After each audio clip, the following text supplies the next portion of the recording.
Hello, everyone, and welcome to SmashBoxxTV's podcast 303. Terry Miller, the disc golf guy, along with Johnny V. How we doing this weekend, Terry? We're not even the weekend; it's the week. Yeah, doing well. It's all going to start blending together soon enough. With Weekends so many and events, weeks. COVID never really hit my house too hard as far as adjustments to schedules.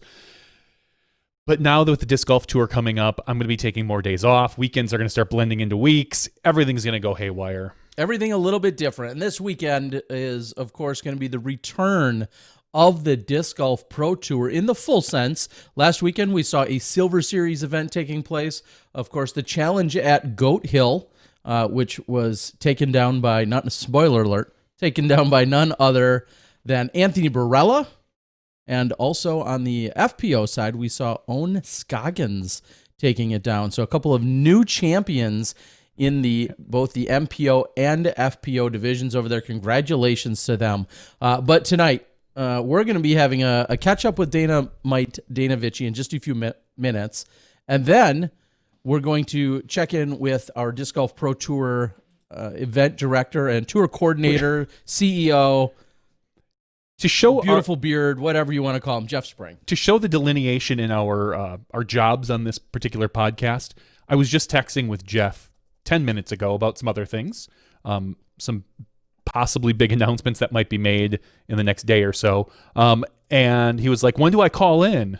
And I said, "Are you on the show tonight?" He goes, "Yeah, Terry asked me to be on." I'm like, "Oh, okay, cool. Yeah, Terry's the scheduler. He takes care of all of that." Yeah, so, sometimes. And yeah, most of the time.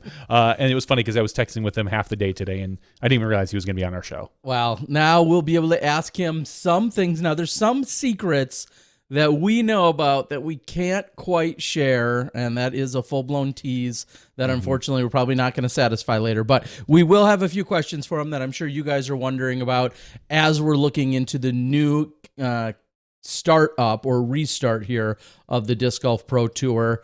And we're really excited. Of course, Dynamic Disc Open taking place in just a couple of days. I'm going to be heading down to Emporia myself. So I'm going to be leaving tomorrow. I'm from one of the states that is allowed to go down there, I guess. Yeah, there's some news there as well. And so that's taking place. And then next weekend, not to get too far ahead of ourselves, but we're going to be looking at the Preserve and heading over to Kale Leviska's place. And the tour will move itself up into Minnesota. I believe it's technically in Clearwater, Minnesota, which is just south of St. Cloud and just a little bit northwest of the Twin Cities. So that's what we have on the schedule for the next 2 weekends in terms of the Disc Golf Pro Tour, getting, we'll say, back to business. Not quite back to normal, but back to business. And it feels like it was so long ago, all the way back in March, when I had left a day early. Everyone had left and ultimately disbanded from when we were in Waco. And now we're going to get things going again, kick things back off. So we should have some exciting stuff for you guys in store. So I think without further ado, a man we haven't heard too much from lately. He usually gives us some updates from tournaments, and we just kind of like to catch up and see what's going on. Maybe a little Midwestern vibe. Every once in a while, we go into the Wayback Machine, and Dana pulls out some great history or knowledge or insight from previous tournaments. But it's been a while. We're going to roll the intro. Here comes Danamite, Dana Vici.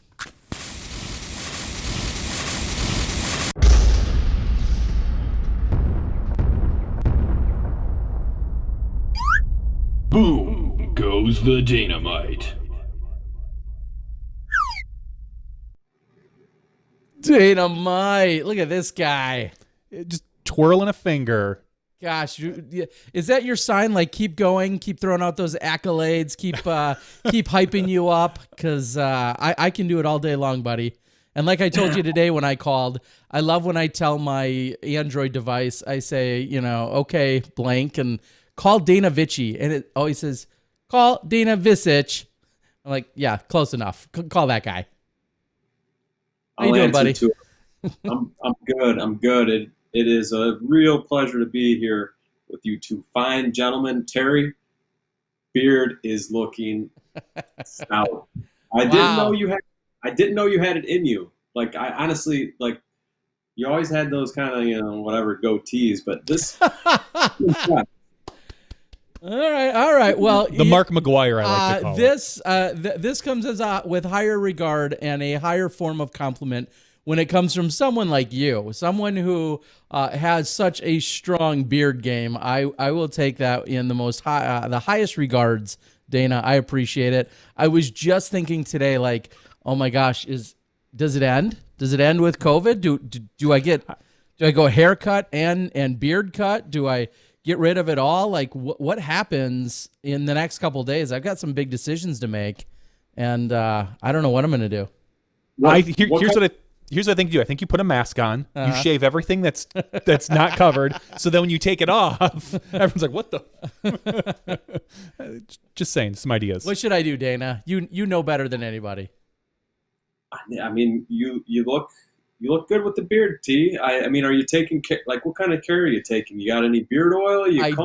I do. I got one of the special brushes that are required or are suggested, because I always complain that this side, on my left side, seems to sit and just fall nicely into place, and the right side is like all patchy and gets wild and crazy. So I've had beard oil, I've had some beard balm of sorts, I've got the brush. I'm trying to do all the right steps.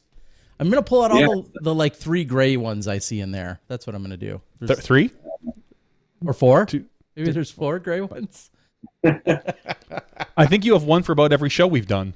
For what it's worth, this is truly, before we move on from my facial hair, this is the hairiest my face has ever been in my life.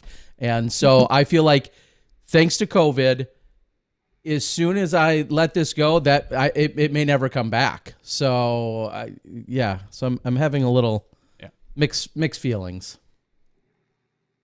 But you're back, Dana. That's what's important here. What have you been missing out on? Because you've got the family time, you're obviously your wife's schedule and whatnot has changed up due to her career. You're usually more of the, we'll say, full-time dad at home on the daily. What's been going on with you? A lot of family time. All good. It's all good. 2 little girls, a wonderful wife. You live in Illinois. It sounds like you're living the dream life, Dana. I'm glad you mentioned that, because I can get caught. You can get caught up, myself, and I'm sure others out there, in the the day-to-day stuff, and kind of get down or stressed and everything. But in the scheme of things, I'm great. I've got a great life, and as you said, 2 beautiful girls. Edith's going to be 5 in just about a month. Ashley, great wife, partner, mom. So I'm lucky, but we do have some changes coming. No, we're not having another baby, to my knowledge. Not that you're fathering. No, and I don't know. I don't know anything about kids, but I got a doctor that can make sure that doesn't happen. I need to talk to that doctor. Yes, you do. I don't want, but I need to. But yeah, we kind of fell into something. We weren't really trying to move or do anything crazy, especially in the middle of a pandemic. But Ashley, she's a teacher, an art teacher. Has been teaching high school art for the last, I don't know, 8 or 9 years. But she got an opportunity before the whole COVID thing hit to interview for a job at the same school that her sister works at, and said, take the interview, we'll see what happens. And everything shut down. Didn't hear anything for months, and then all of a sudden we get a call. It's been, I don't know when, but we got a call, and they offered her the job, so she accepted, and that's in Mokina, Illinois. So I'm in Minooka right now, going from Minooka to Mokina, and it's about 30, 40 minutes away. And normally, 30 minutes isn't too bad of a daily commute, but it's on 80, and that stretch of 80 is just treacherous. It's slow. Wow. It might take 90 minutes one day. It might take, an hour the next to get back and forth. So we're moving. We're moving over to Mokina, Illinois, in little less than a month. We close on our house July 10th. We'll begin moving.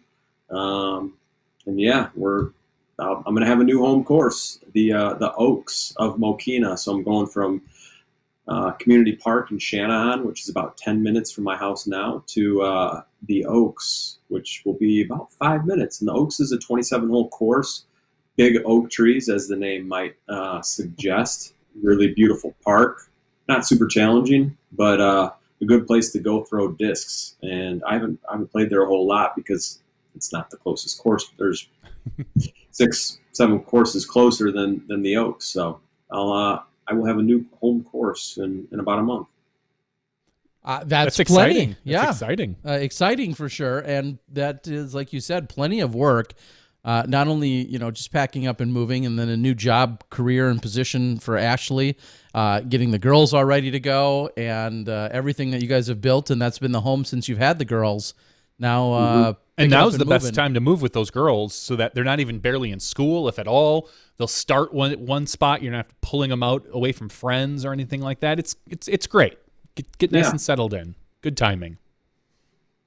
Yeah, and Edith will start kindergarten next year, and one of the exciting things is that Ashley will be teaching in the same district that Edith will be attending. So that'll be kind of cool. I grew up. My mom was a 5th grade teacher, and I went to the same school she taught in. So that was a treat, and I've got sweet memories from those days. So hopefully Edith can get some of those sweet memories, and Lucy, as they make their way through the Mokina school system. Very cool. And now also some people will give the free plug, even if they never choose to support us in any way, shape, or form here at Smashbox. Discmania. Your people are getting regular emails and updates. You're usually behind the keyboard putting those together. I know you work with a lot of stores and shops and customers and vendors around the country. You're doing that all from home, which, like we said, even pre-COVID, that was pretty much your task. That was your role. So COVID, how has that impacted what you've been doing on that front, if at all? Oh, there's a major impact. So personally, trying to work from home is a challenge. Can be a challenge. Trying to work from home while your 2 kids and wife are at home all day and with nowhere to go is a challenge.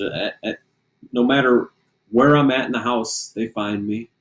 As soon as I pick the phone up for a phone call, here comes a kid with an important question, or just wanting to say hi or sit in my lap. And I think most people understand, and they would, even if it wasn't in the middle of a pandemic, they would understand about working from home and families and all that. But on the Discmania side of things, it's been quite busy. We were only shut down for a relatively short period of time with our base in Colorado. We had to work at like half capacity, 50% of our staff at the warehouse. So things were a little slow, but right now it seems disc golf is growing and booming. Tons of new players, and then if you're a player, you're maybe you've maybe been stuck at home for a little bit or whatever, and you're buying discs. It seems like everybody is playing disc golf, buying discs, or getting into disc golf. So I work on the wholesale side of things with Discmania. So I work with Terry, for instance, to keep him stocked up with Discmania, or if, any brick and mortar store across the country, the online stores, from Infinite to Marshall Street to OTB, only the best out on the West Coast, and everybody in between. So I work with those guys. I write the newsletters, work on the back end of the dealer store where they purchase their discs. So it's been a really busy time. Disc golf, we're lucky in that it's a socially distant activity. I say that right? But so I think there's a lot of people that are looking to find activities that they can do where they couldn't go to their gym, or they couldn't shoot hoops or play in their softball league. They're looking for that recreational outlet or maybe competitive outlet, and found disc golf. And I've even heard from a lot of stores across the country that they're getting 70-year-old grandmas coming in to buy a disc that have never even considered or thought about it, and they saw disc golf and then went and said, hey, I'm gonna try that so I can get out and exercise and maybe play around with a friend. But normally we play cards and sit around a table, but we can't do that anymore. So disc golf it's crushing right now, and we're busy at Discmania, and I know all the other manufacturers across the board are seeing a lot of action right now too. Yeah, and I'll just follow that up with a real quick story in that today I managed to get out for actually a round of golf a little earlier, and at the course that I went to, there were 4 gentlemen that were out there playing, and they were, I don't think they're watching. I'm gonna guess they were in their 70s though, and I was like, wow, that is awesome. 4 guys, all in their 70s, out there playing the course. One or 2 of them, I think, were wearing masks. That personal choice out there on the course and all that. But the fact that there were just 4 guys. Now, of course, I can't assume necessarily that's directly COVID related. Maybe they've been playing for 20 years and no big deal. But it might kind of lend to what you're talking about, Dana. And we had that conversation with Doug Bierkus a few weeks ago when he was here for one of our game nights.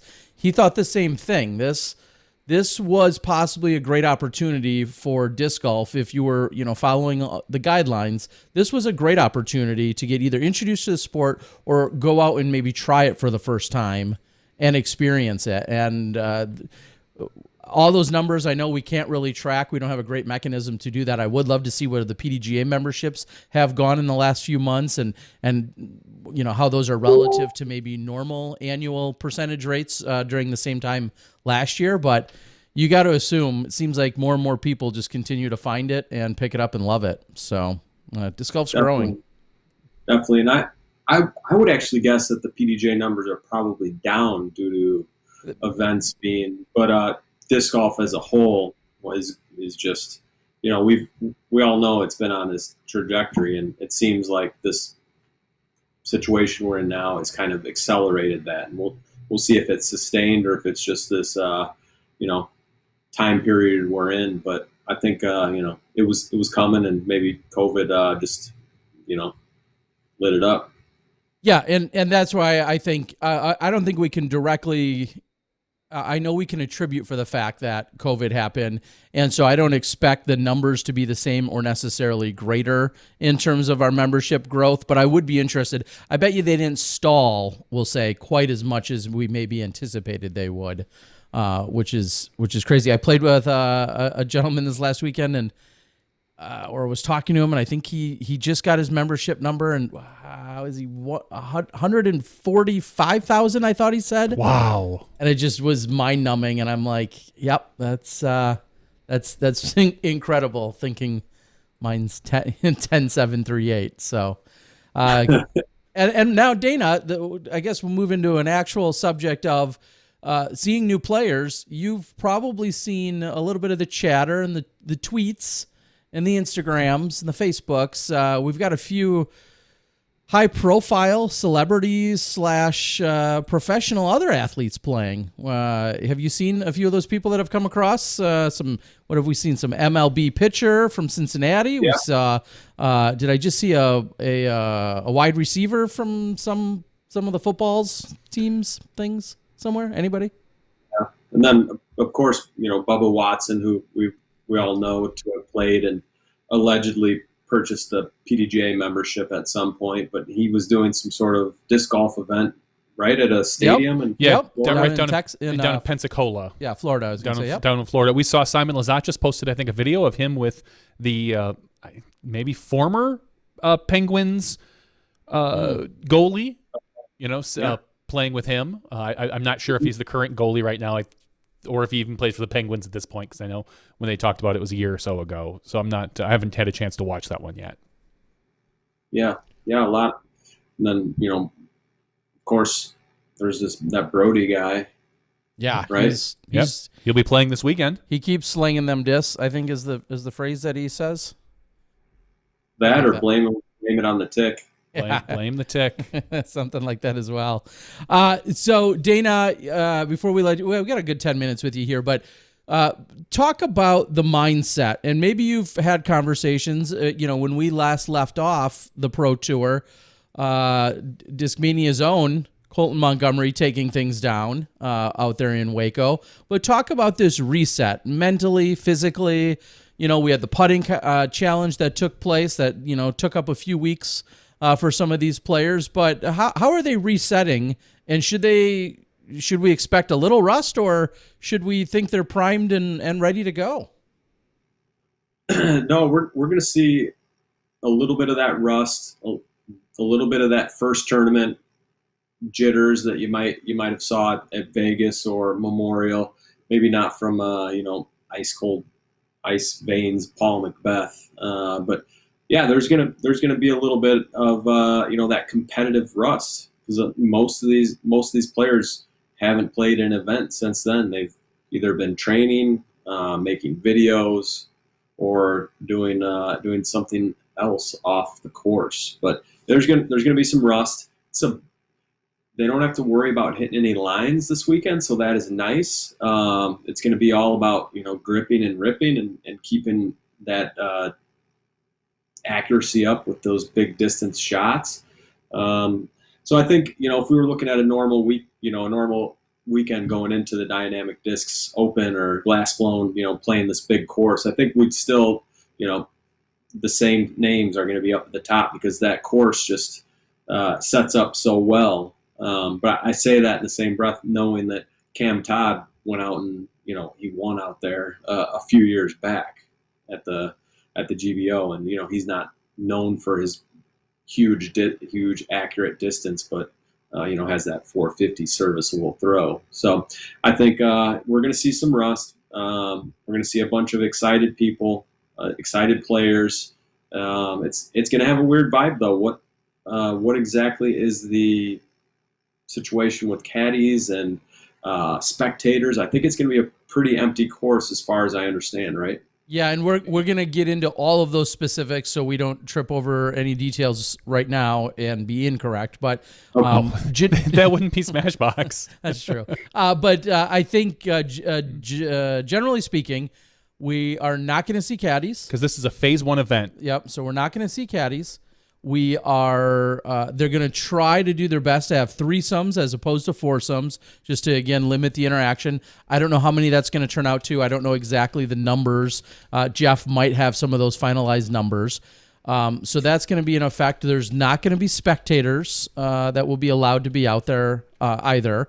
I don't know if they're doing like Goat Hill. Who we talked to Alan Risley last week, where they talked about possibly being able to, spray a sanitizer of sorts on the basket when everyone completes. I haven't heard that. I'm not sure if that's going to be part of it. I know that they will ramp up and have probably plentiful hand sanitation and or washing stations as an option. I'm pretty sure they're going to expect everyone to, of course, be doing their social distancing, and then and that would go along with probably no hand, high fives and those types of things. So, and we'll get into more of the details with Jeff, who's going to be in a few minutes. But no high fives is tough.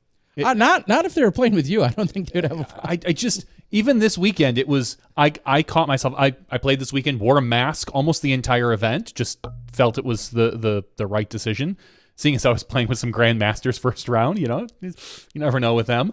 But there were a few times that I had to kind of pull my hand back after a nice shot, because you want to just, it's such a natural thing, especially when you're walking like they're on the tee and you're behind it. They're like the last one to throw, have a good shot. You walk right past them. It's hard not to, just lift a hand. And I had to consciously not do that.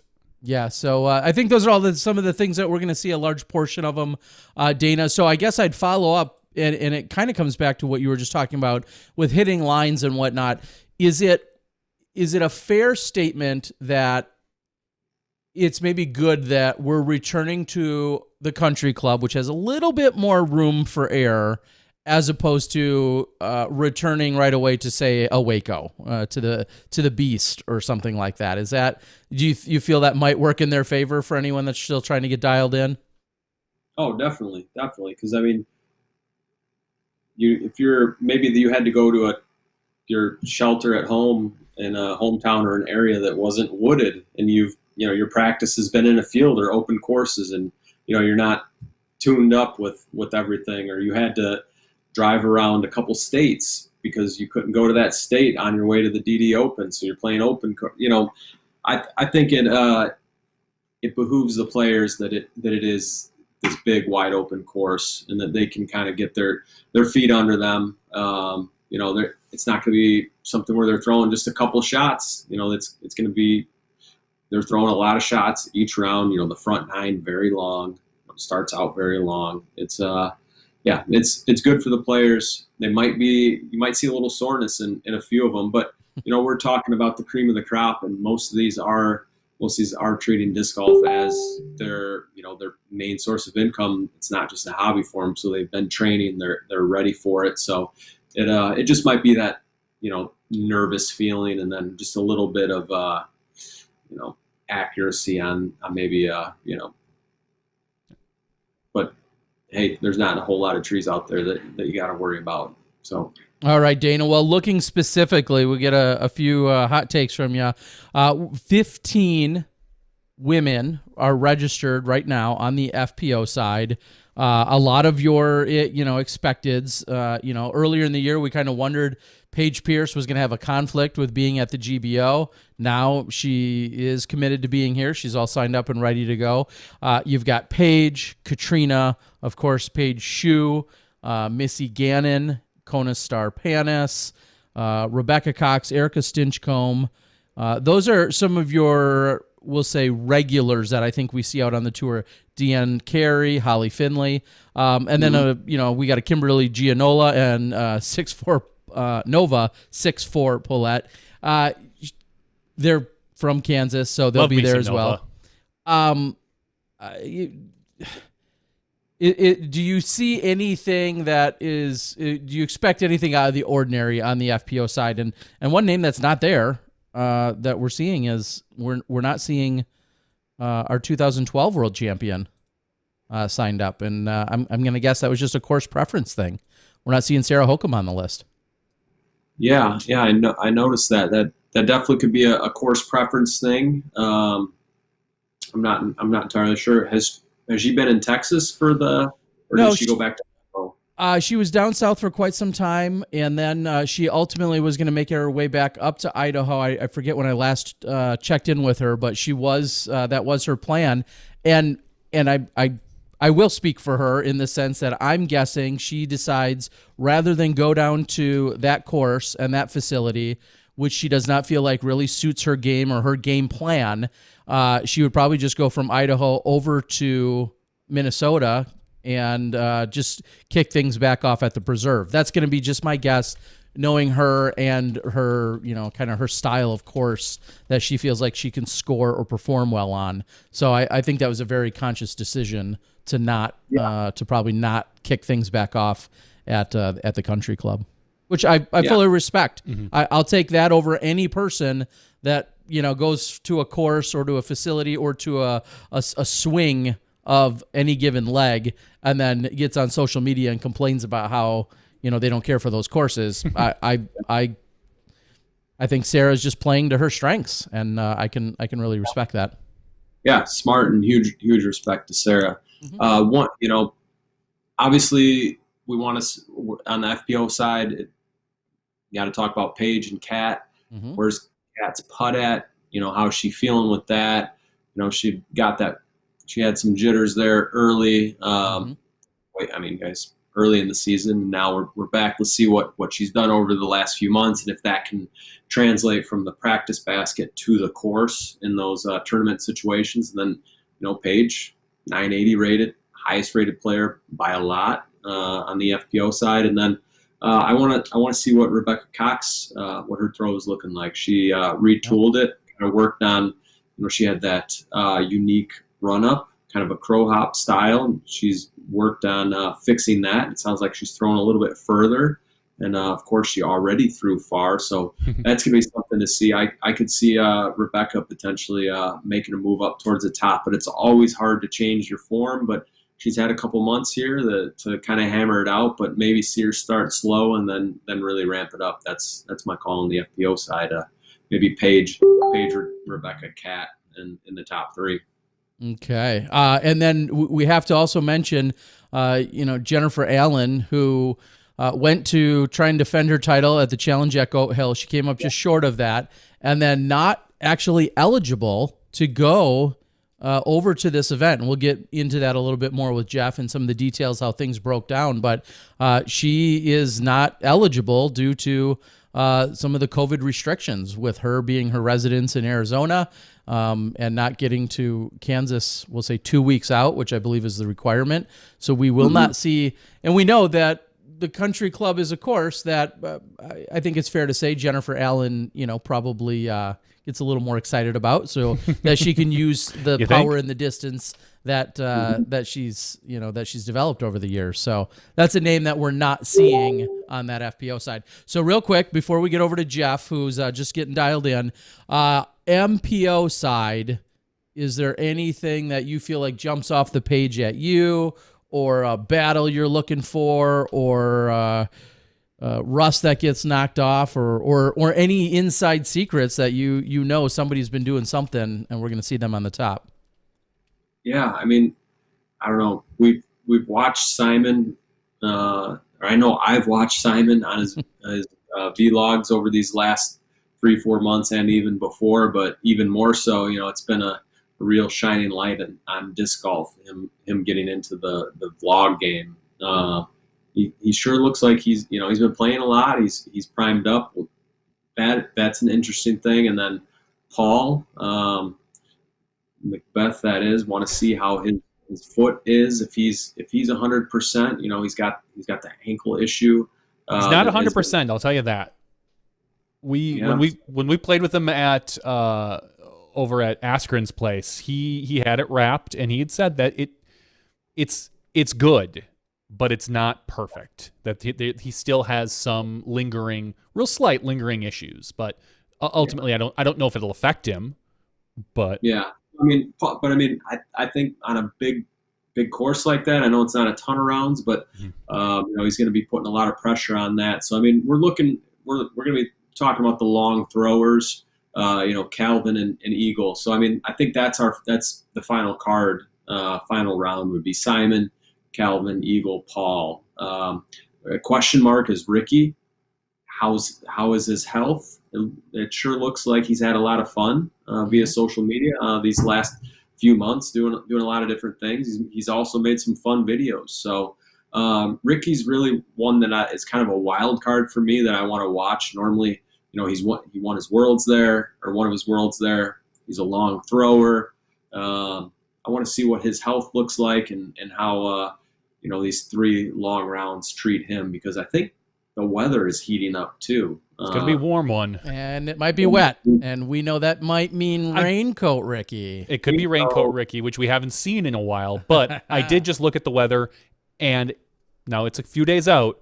It looked like the rain was supposed to be overnight. Oh, wow. From what I saw. I don't believe any of that. Again, it's a few days out. I'm in it. Anything can push or pull. It could at the end, it could push further out. But from what I saw, it would look like it was supposed to be overnight, Friday to Saturday night. Cross our fingers that that's what it is for our lovely cameramen, because I know no one likes to be out there in the rain, but them less than anybody probably. All right, Dana. Well, that no matter what, the stage is being set. We know Dynamic Discs. We know everyone in Emporia. We know the Disc Golf Pro Tour. Everyone is excited to get back to not only just playing, but spectating and consuming disc golf in every possible way that we can, and to kick back off in Emporia makes so much sense. They have such a long history and track record of pulling off incredible events, and when you have their staff and their crew, and then you have Doug Bjerkus at the helm, along with everyone else that that supports him, there's no better place for us to be. So we're gonna miss you, but hey, you get to watch the action from home, buddy. Oh yeah, I'll be on the Disc Golf Network watching. I got my yearly subscription. I'd buy it again if I had to. You can. Just send me the money. I'll renew you. Yeah, just send it this way. I'll get Lucy. I'll get Lucy one. Maybe for. All right, Dana. Any parting shots? We got Jeff ready to go. You got anything you need to shout over to Jeff? No, I just want to give Jeff a big hug. It's been a tall task taking over running the Pro Tour, and then everything that's gone on these last. What a 3-4 first months. year. I mean, Yeah. So I'm excited for him. I'm excited for the Pro Tour, the players that, I've talked about that have worked hard and, got, they're professional disc golfers. This is what they want to do, and they're back and able to do it. And I'm ready to watch. So I'm going to tune in and watch. Thanks, guys. All right, buddy. Have a good night. thanks, Dana. See ya. And as we said, Danamite rejoining us, and hopefully we're going to start hearing a little bit more from him. He's going to probably keep his eyes not only on the large-scale events, the Disc Golf Pro Tour and everything else, but he loves to keep track of what happens over the weekends. So Some that of our when other he joins smaller us, B and C tier, Yep. So when A and B he tier joins events. us on Tuesdays, we'll be able to check in, get some of his feelings for things as they continue to unfold and ramp back up. So the man that is leading the charge here, along with all of these incredible sponsors, partners, media teams, and everyone else, he's got a lot on his plate. We know. Talk about being thrown into the deep end. That's all part of it. We're gonna welcome coming in from our Disc Baron Digital Green Room. We've got Jeff Spring. Hey, Jeff. Hey, fellas. How's it going? Couldn't be better. We are pumped. We're excited for some live disc golf. I'm excited. I was a little disappointed this year that we weren't going to get a chance to have fun at Emporia, and I know it's not quite the same as GBO because of just the size of the event and especially the things that are going on right now. But it doesn't feel like a season if we don't go through Kansas for some reason. Ready to do this, Jeff? How you're there, right? How's the weather? How are things? What's the vibe like? Set the stage here a couple days early. Yeah, I've been here for a few days. The weather's been great so far. You guys mentioned the rain that may be in the forecast for either the first or second day, but so far so good. It's a little humid. It's definitely warm. Been in the 80s, and I don't think anybody's complaining about it so far, but the course looks great. Everybody's ready. All the assets are set up, and just working on final details. Now, one of the cameramen who's quite skilled in a lot of different things, but Sam, as a cameraman and media extraordinaire, he's actually been there for a couple months, hasn't he? Did he go right there, essentially, from Waco? Yeah, actually, we all went there after Waco. Those of us on the road crew for the Disc Golf Pro Tour, we drove our vehicles up, and Jeremy and Doug and the DD team actually welcomed us with open arms as we kind of pondered what our next move would be and assessed what the pandemic was going to throw our way. We obviously had suspended the tour at that time, and we were just kind of plotting out what the best course of action would be. We decided that we thought the assets, our road equipment, our vehicles would be best served to stay in the middle of the country.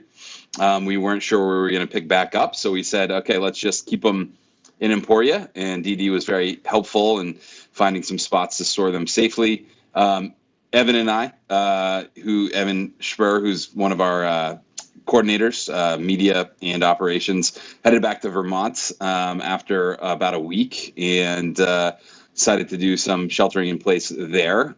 Sam decided to stay in Emporia for a few reasons, mostly because, he was uncertain about travel. Massachusetts, where he's from, had a little bit more of an uptick at that time. And it actually proved to be very helpful. He was able to ship products out as we increased online sales. But yeah, he ended up not leaving. He was looking to head out actually, and a couple times, and plans fell through. But he's been here the whole time, so he hasn't left Emporia. And as chance would have it, we started back up where we left off. So it was a good call to come and put our equipment here because we didn't have to move it anywhere.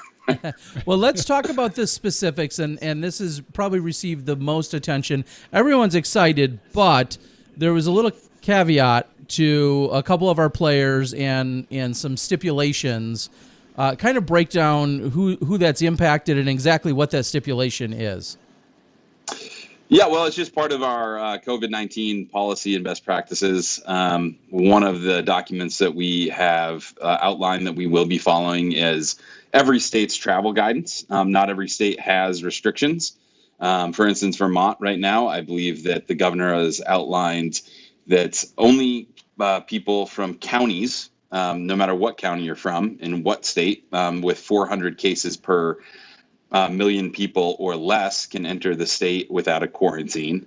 In Kansas, which applies to this event, they've had a number of states, which we were actually, about to ramp up communication with some of the players, and had been in communication with some folks, like a number of states, including New York, Connecticut, I believe Massachusetts, Illinois, and a few other states were on the list of, mandatory 14-day quarantines if they were entering Kansas.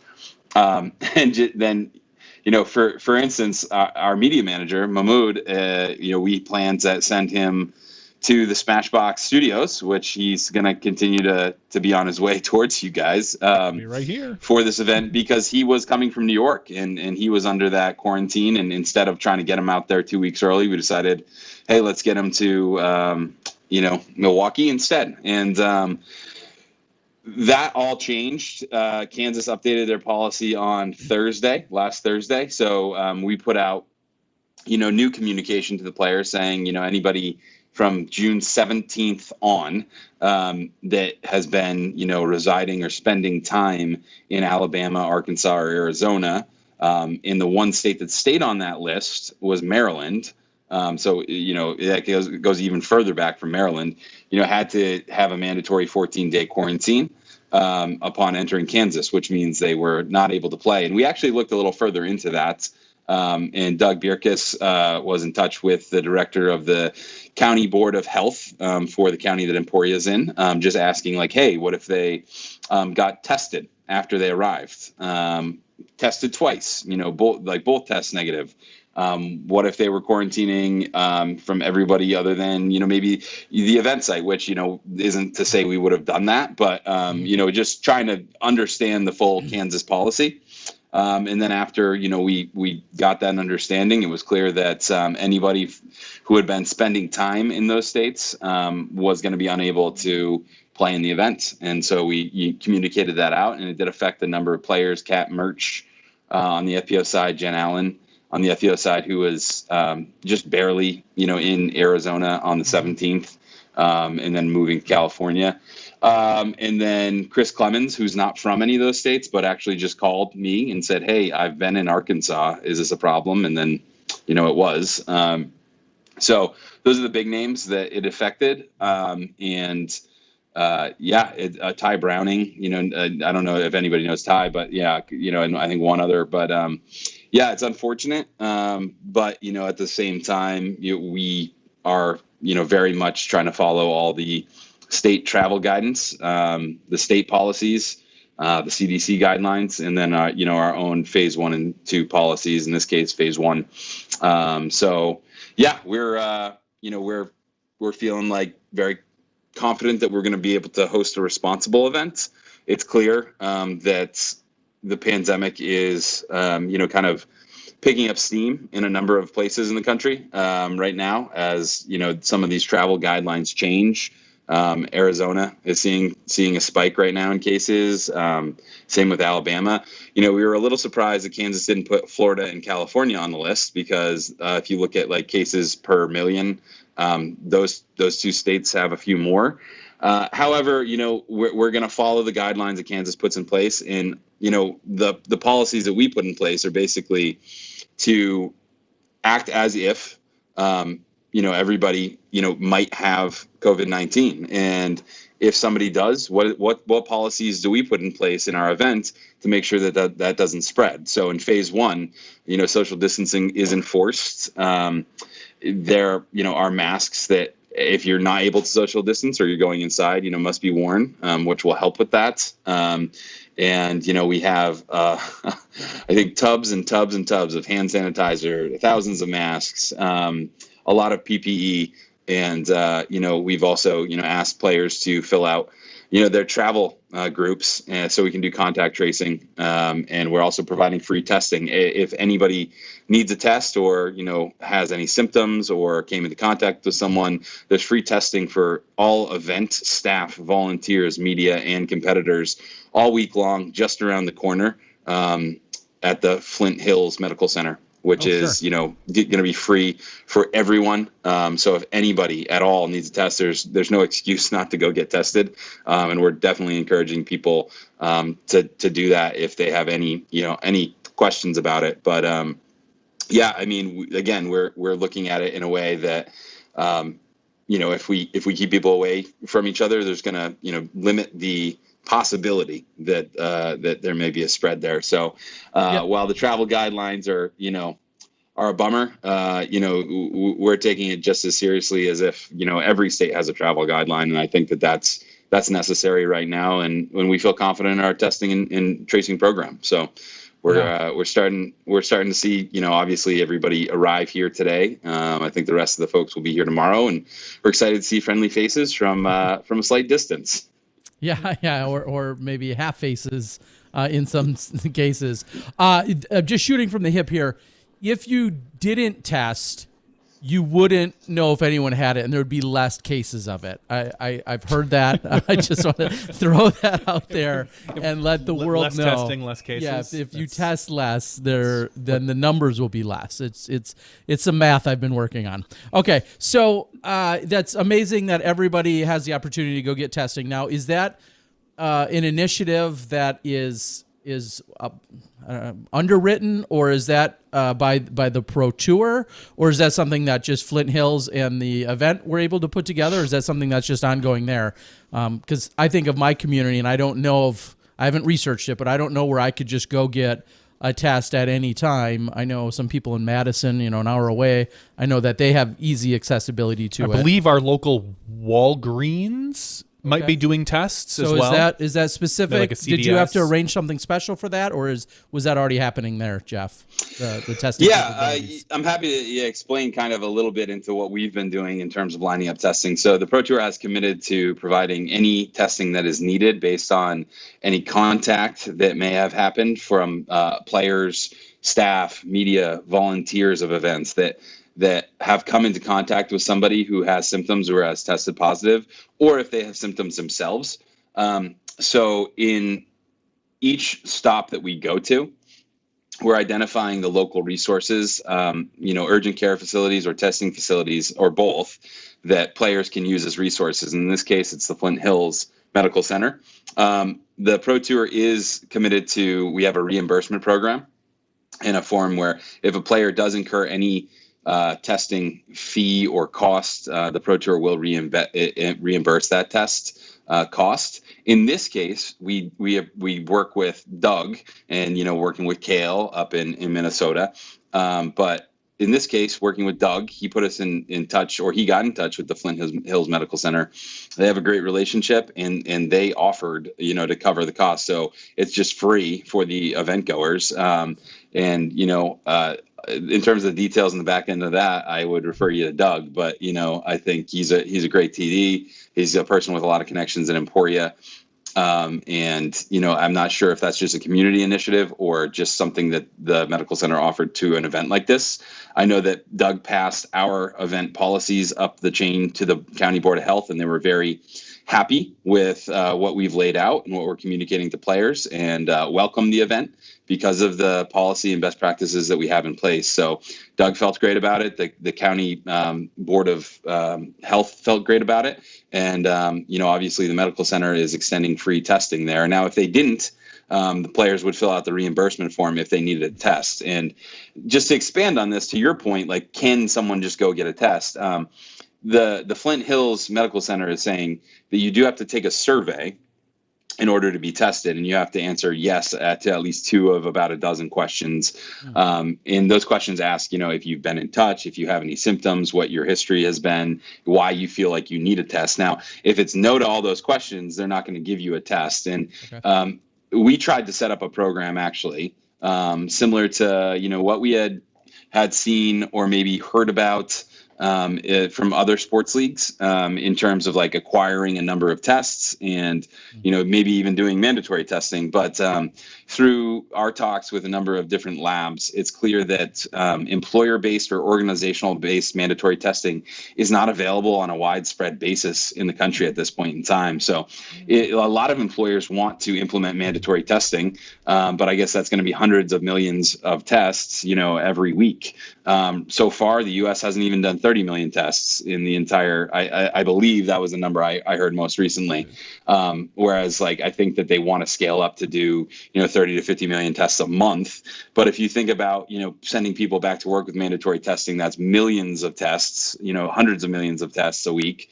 And it's just, the testing capacity is not there. And there's not health insurance programs that are set up. So when we were talking to some of the labs like LabCorp and Quest Technologies, they basically indicated that they're working on that, but there's no like employer-based, or in our case, an organizational-based testing system that we could kind of tap into, where we could set up employer billing, where we could send people to these testing sites and have them bill us. So instead of that, we came up with this reimbursement program that's really based on,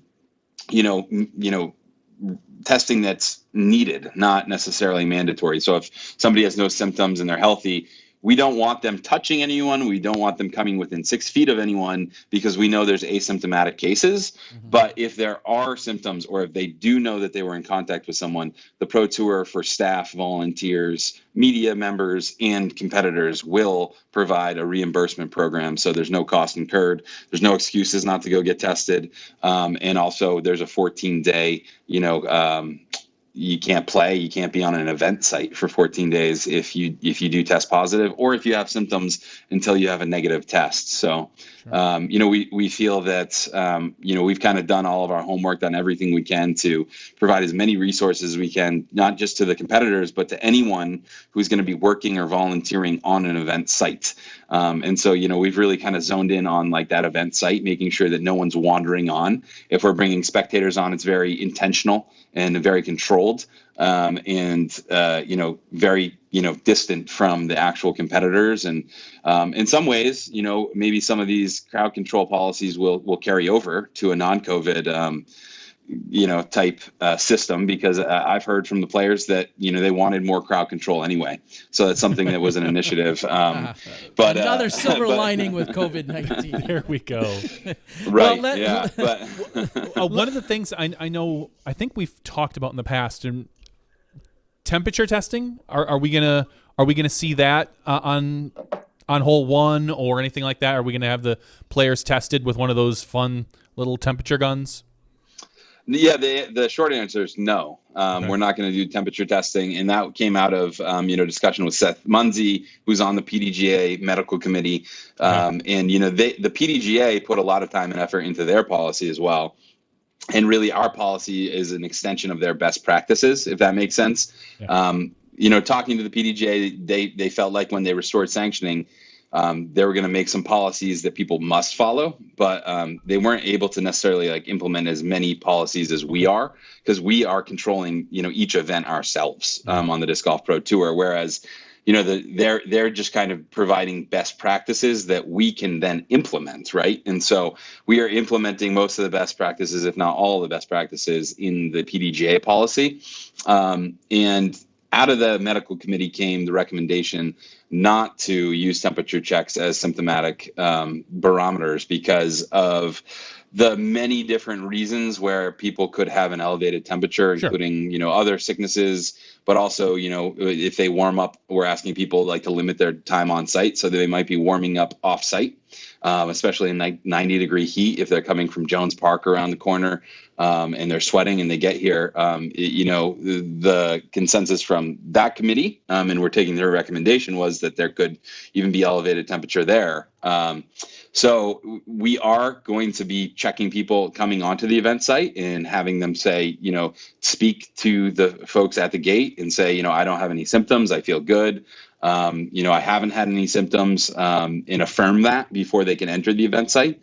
We're also, having all the players and, all the people entering the event site, fill out the form in terms of tracking and tracing, and also affirm that they haven't been having symptoms, because just because they haven't had symptoms as they enter the event site doesn't mean they didn't have symptoms 2 days ago. It doesn't mean that they're, not contagious. So we really are asking people to affirm that they haven't had symptoms in the last 14 days before they enter the event site. And, just because they come on and they don't have symptoms doesn't mean that they're not, contagious if they did have it, or, they're asymptomatic. So the short answer is no. And that's the longer answer. I'm good with both the long and the short answer. So there's a lot of people that maybe are looking for some distinctions. We've talked about how this is the phase one of all the policies and procedures that you've set forth. And then next weekend, or the following weekend, I'll say, due to heading into Minnesota and going to the preserve, they're in what will be phase two. And what are some of the stark differences or contrasts, from one to the other that we're seeing? One that keeps coming up is spectators, and I know there's a limited supply of spectator passes that were available and I think already sold out. But what are some of the things, in addition to the spectator options, that we see change from phase one to phase two, from DD up to, say, the preserve? Yeah, I mean, the two main things are spectators and caddies. It's really dictated by the state guidance on how many folks are allowed to gather in one spot. Once we hit 50, that's when we'll start looking at the other barometers of, how many cases are happening, and checking all the stats and the medical guidance in the community. In the case of Minnesota, they're at 250 in terms of they can have groups of 250 gather outdoors for events. And, that made us look into like what's going on in Minnesota in terms of, rate of infection and spread. And it became clear that, we could have a phase two event where spectators, and, we're very concerned, obviously, of implementing a spectator policy that makes sense for the people that are coming to the events. We are going to have guides for spectator groups, making sure that they're not, kind of roaming off of an area that they should be in. The preserve is 110 acres. That certainly played into our decision to make it a phase two event. And there's just, the one course. There's two courses, but like Kale has combined them to make a black bear layout at the preserve that combines the Timberwolf and the Lynx courses. So really it's just one course on 110 acres. I was there for, 2.5 days. Looking it over, finalizing the layout with Kale, making sure that we had all the maps and all the distances, all the FPOTs, everything nipped and tucked. And it was just abundantly clear that since Minnesota is allowing 250 people to gather, that's actually just an indicator that they do have a lower, infection rate and less percentage of their population infected.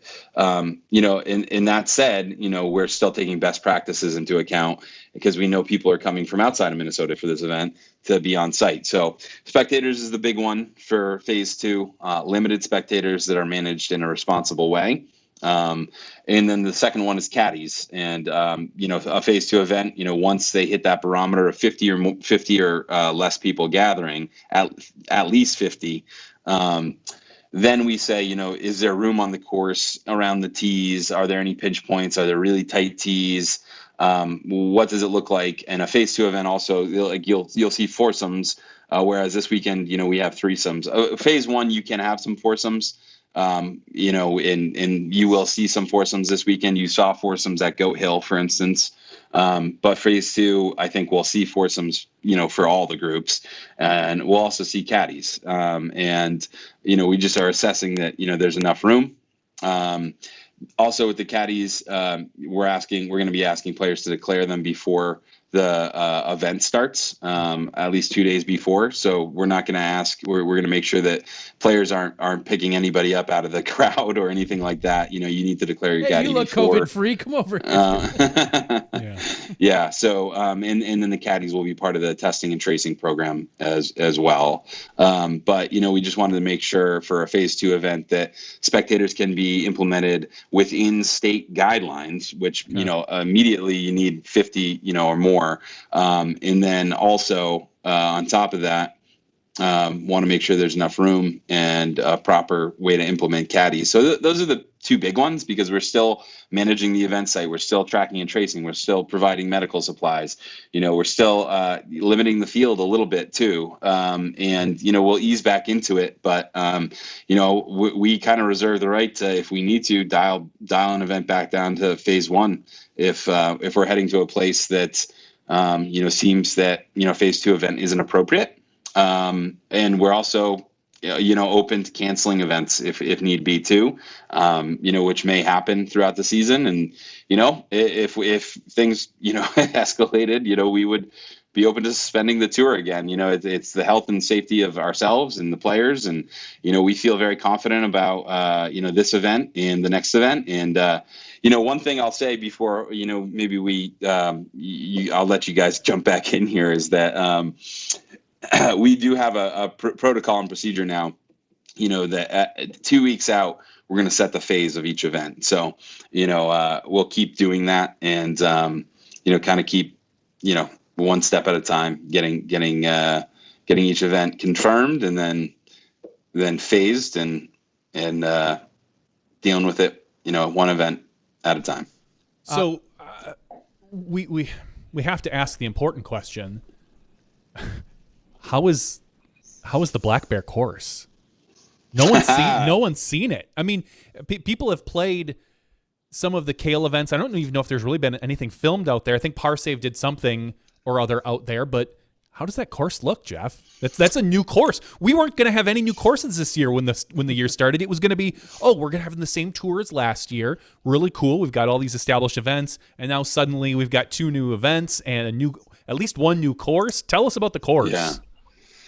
Wow. I saw the Parsave championship footage, early on, and I thought it looked beautiful. I thought it looked like there was plenty of challenge out there. I certainly thought that there were some holes that looked, like that they were kind of deuce or die. Now that he's kind of taken 4 holes off of the Timberwolf and replace them with some combined holes that kind of will go over onto the links, I can truly say that this is, with this course combined with the facility, this is one of certainly the top 10 destinations in the world for disc golf, if not top 5. Like, I put it up there with Milo, with Yarva, with Smugs, with Maple. I don't know that there's many more, facilities that I'm going to say are better than what I just saw spending some time up there. And, it's a wonderful design, not just the whole layout and the challenge, but just how it fits and flows together. Even with the Black Bear, you can take the Lynx and the Timberwolf, each themselves. But like when you put it all together here with the Black Bear, it's just well spaced. There's enough room on every tee. There's no crossing. It's just really well laid out. And then you throw in, some really epic shot making challenges. There's really rolling undulations. It's right on the Mississippi River.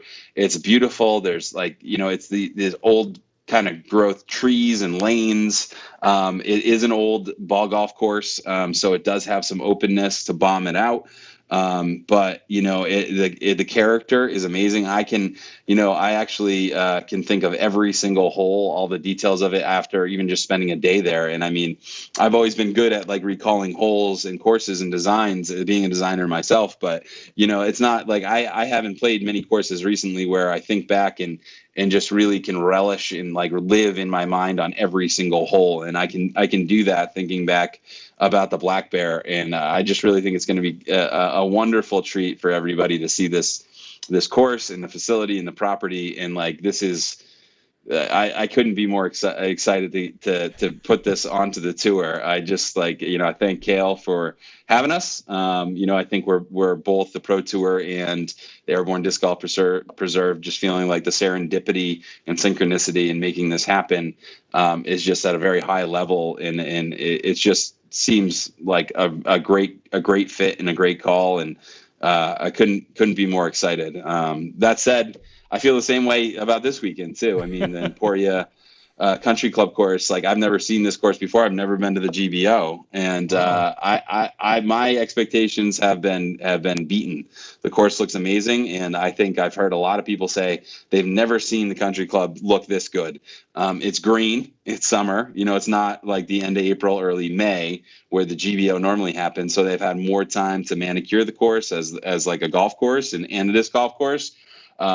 The tweaks have been great. The players are saying it's never played better. They love the layout, and like, I love the course. I mean, I've only seen it a couple times, but like, I mean, it's better than I thought it was watching on video, and it's been a real treat as well to see this course. Yeah, it looks like they stretched out the country club just a little bit. I started to.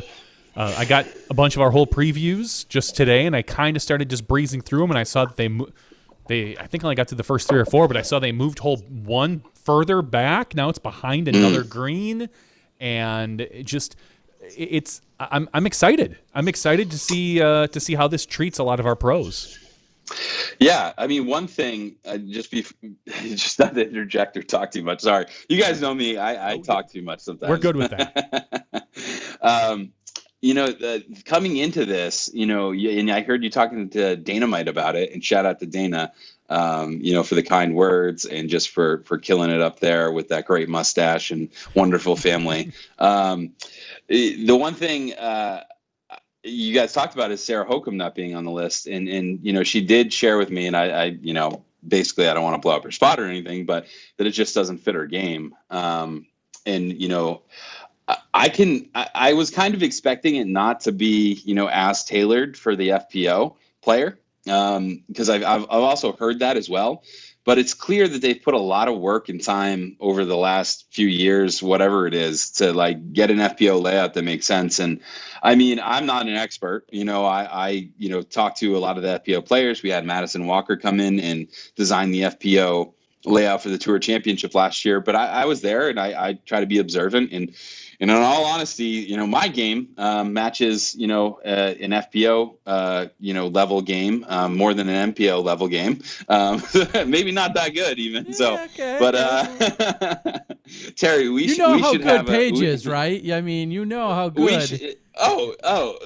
Most of the top FPO players are much better than me. I'll put it that way. Like, I'm not a competitor. I'm an organizer now. I'm a promoter.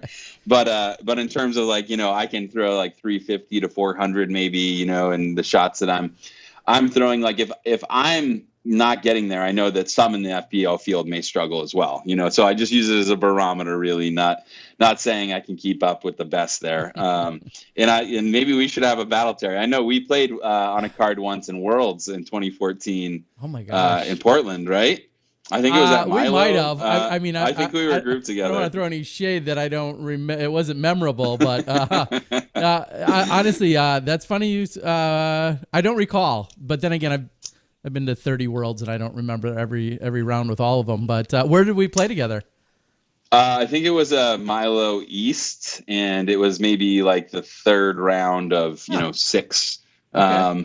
And I think it wasn't that memorable for either of us. We were maybe a couple cards from the bottom. Yeah, it was. Yeah, I was definitely on my professional way out of playing by then. I was busy getting text messages. That was the first year Smashbox started. I was getting text messages saying, "Why aren't you covering this live? We wish you guys were covering this live." Those were the texts I was receiving throughout the week, which was very complimentary. People were frustrated. I do remember that. But anyway. No, I think I remember you saying that even. So, I think, and I think that was, maybe we should dust off our chops. I wonder who beat who. I think you ended up beating me, actually. I think I had some bad rounds out there, but we should look it up. I'm sure it wasn't pretty, no matter how we looked at it. Well, but let's create a little challenge. I'm good with challenge Spring right now.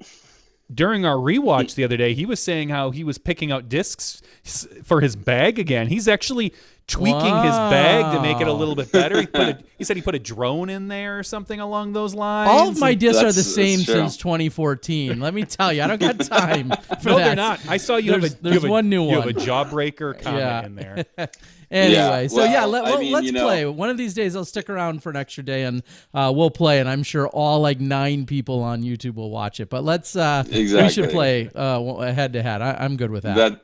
That sounds great. Now to loop back around to the point, I think that they've done a great job laying out the FPO course here. And, I would say to Sarah, come on back and try this one again, because I'm sure there's been a lot more pads put in. There's more FPO pads and more FPO baskets than ever before, and they've changed some pars. And we just interviewed Eric McCabe in the press conference today, and he noted some of the changes that they made for the FPO division. And I know that in general, the course is just open, and we're not going to necessarily grow a bunch of trees and lanes for Hokum. But I think part of it must have been, also like it feeling like super long for them. And I feel like the adjustments have been made on that level a little bit.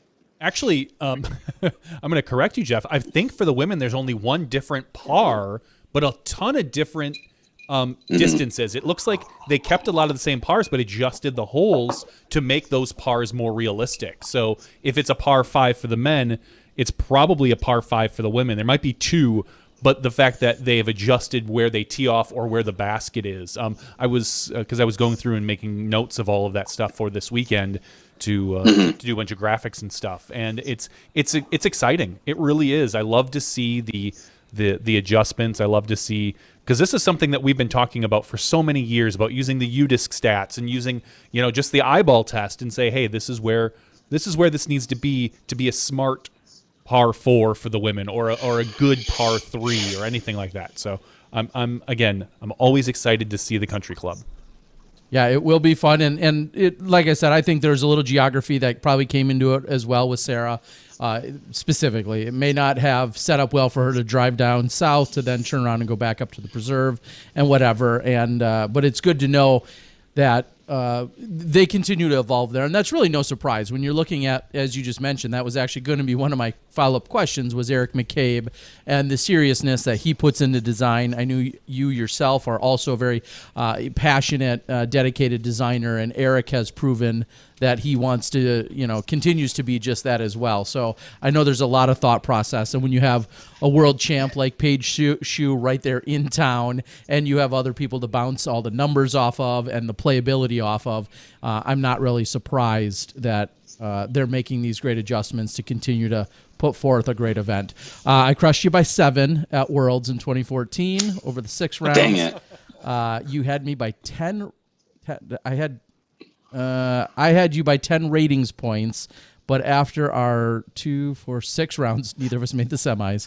I got you by 7 strokes.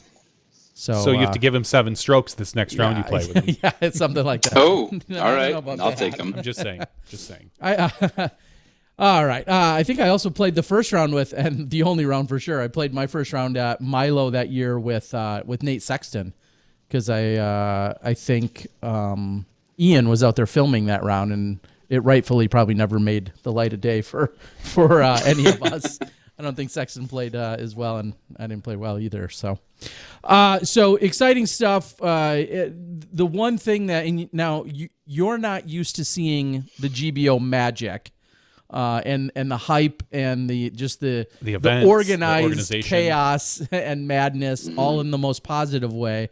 So you're not personally missing that this year, Jeff, but I'll admit it's got to be a little different for both myself and the entire staff and the 120 professionals that are in town. Last time we were there was 1,500 people there to play disc golf. So as much as Emporia knows disc golf and loves and embraces us, it's going to have a little bit different feel and vibe in Emporia. You're not really frequenting places out there, are you? Is there any vibe in the town right now that you're feeling, or is it all just interaction with golfers? Yeah, I mean, we're really just going from, we got an Airbnb, going from the Airbnb to the event site, and making food here, trying to make food in. You can do some pickup some places. I think it's probably like most cities and towns in America. There's not very many places, if at any, that I see that you can sit down and eat in. So you can do takeout. So no, I mean, unfortunately, no. There's not any pomp and circumstance, and there's no, after parties, celebrations, bonfires, block parties. None of that, unfortunately, and that's just gonna kind of be the way of it for a bit. I start thinking about Fall Fest and, questioning whether or not we're going to, even be able to do any live music or any type of gathering, even in Vermont in early September. I mean, it's not that far away. It's only a couple months away now. And, we were seeing, national averages kind of lower and be controlled, but, with a little bit of a spike of cases and stuff, I think it's going to continue to be, hey, we believe that this sport and running events in the manner we're doing is responsible, as long as we kind of keep to the policy, and that's going to kind of limit anything like that kind of celebration that we all know and love at the GBO. Not me, but like I've seen it from afar even, and I've heard about it. And so, yeah, while it would be great to soak that all in and kind of ramp it up, it's just, yeah, you're right that there's none of it going on. It's just really, players are going to be, locked in, I think, and just focused on competition, focused on getting practice rounds in, and just being kind of sheltered and safe. I think like the things that people love to do, or maybe hike, bike, explore, be outside. Those are the kind of things that I'm looking forward to. Like as I travel around, I've gotten to play a couple other courses in Emporia. And they have a lot of great disc golf here. So I think that's the kind of stuff that people will have to enjoy, and less of the like get-togethers and music and food and culture. And it's just kind of, it is what it is, right? It's the well, world we're living in. Yeah, right. Everyone's going to be a little bit maybe more dialed. Some of the people that might partake in some late night gatherings and festivities, maybe a little bit more serious, and just, with less opportunities to be social, you might find a few people, maybe their game gets adjusted. Maybe some sleeper picks, maybe put some money down on those folks that, maybe are going to benefit, or maybe be a little sharper. I know a few people. Yeah. So we'll see how that, so one of the questions I had though is, this is the first time in not quite history, I think it happened maybe one other time, but we're going to see this immediate turnaround. And of course, everything's kind of up in the air and a little different right now, but there's almost always been 2 weeks between Pro Tour events, and all the accolades you just gave to Kale and the Preserve maybe already answers this question. But do you see any issues with wrapping up Sunday, getting up to Minnesota, probably 8-10-ish hours, at least in the RV, maybe 12, and getting up there and then just readjusting for a Thursday or for a Friday, Saturday, Sunday event? Or you probably don't see too many issues with that, do you? Well, it's not going to be easy. I'll put it that way. We do have a quick turnaround. We're going to be like breaking down everything we can, Sunday night, and hitting the road, traveling all day Monday. Kale and Jason Wilder is an assistant TD up there. There's a ton of volunteers. I think actually Seth was saying that we have to like limit the volunteers, which is, the volunteers want to see the golf. Yeah.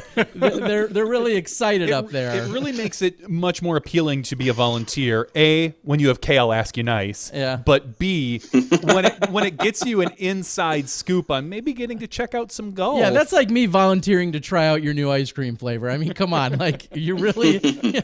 Come on, it's all too easy. Yeah, and I mean, I think that was part of it, like just making sure that we had the dedication from the people who are volunteering. Yeah, So no, we've been trying to like line all that up, and we're gonna have a crew on Tuesday.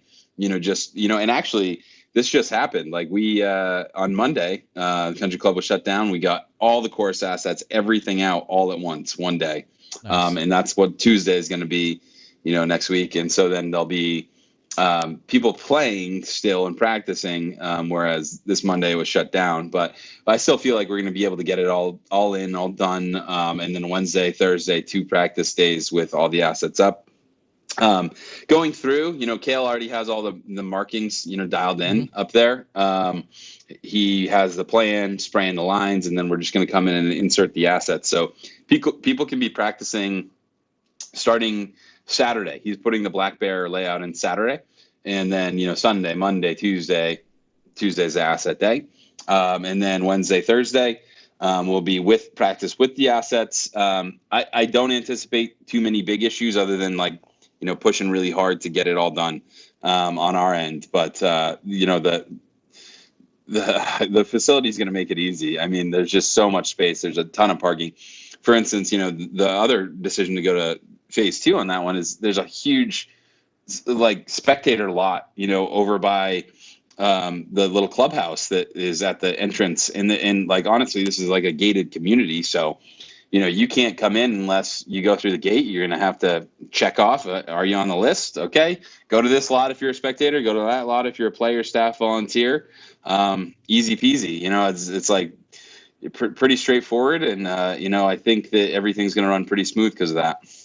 Awesome. Well, I realize that that's one of these special cases, like we said, where this turnaround, because normally there's that full 2 weeks or a week and a half, so to speak. And scheduling, everything, the way that it's panned out, these are all the adjustments that you guys continue to make on the fly. And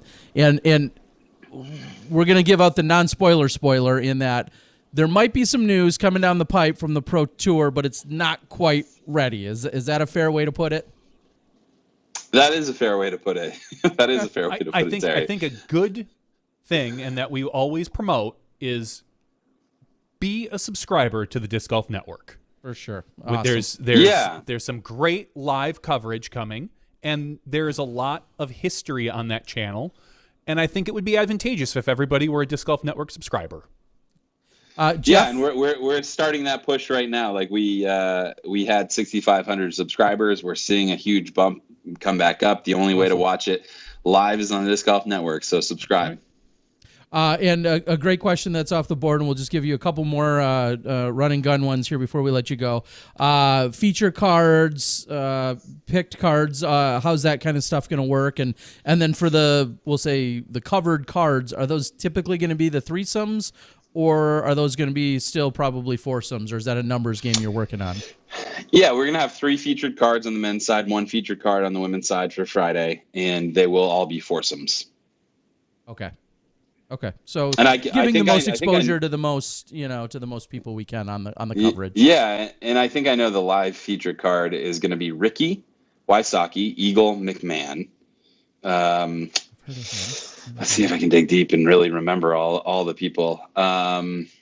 Eric Oakley and Big Germ. Nice. Okay. All right. You could have gave us some names. That would have been nice. Yeah, someone with some draw. That's going to be awesome to have the card. And then on the FPO side, have you guys dialed those in? Yeah. The live card for FPO is going to be Rebecca Cox, Paige Shue, Katrina Allen, and Paige Pierce. Okay. Awesome. All right. Well, very cool. Anything else that you maybe picked up or had conversations with? We know he's out on the board, Alan Risley. Last weekend, the Silver Series event, the challenge at Goat Hill. Did you guys have any touch base or anything that maybe he passed on from last weekend's experience to you guys for this weekend, or maybe he had a direct conversation with Doug or someone? Or yeah, I just want to say thank you to Alan for running a great event. Our first event back, we watched all the coverage. We talked a lot on the run-up, and he just implemented everything beautifully.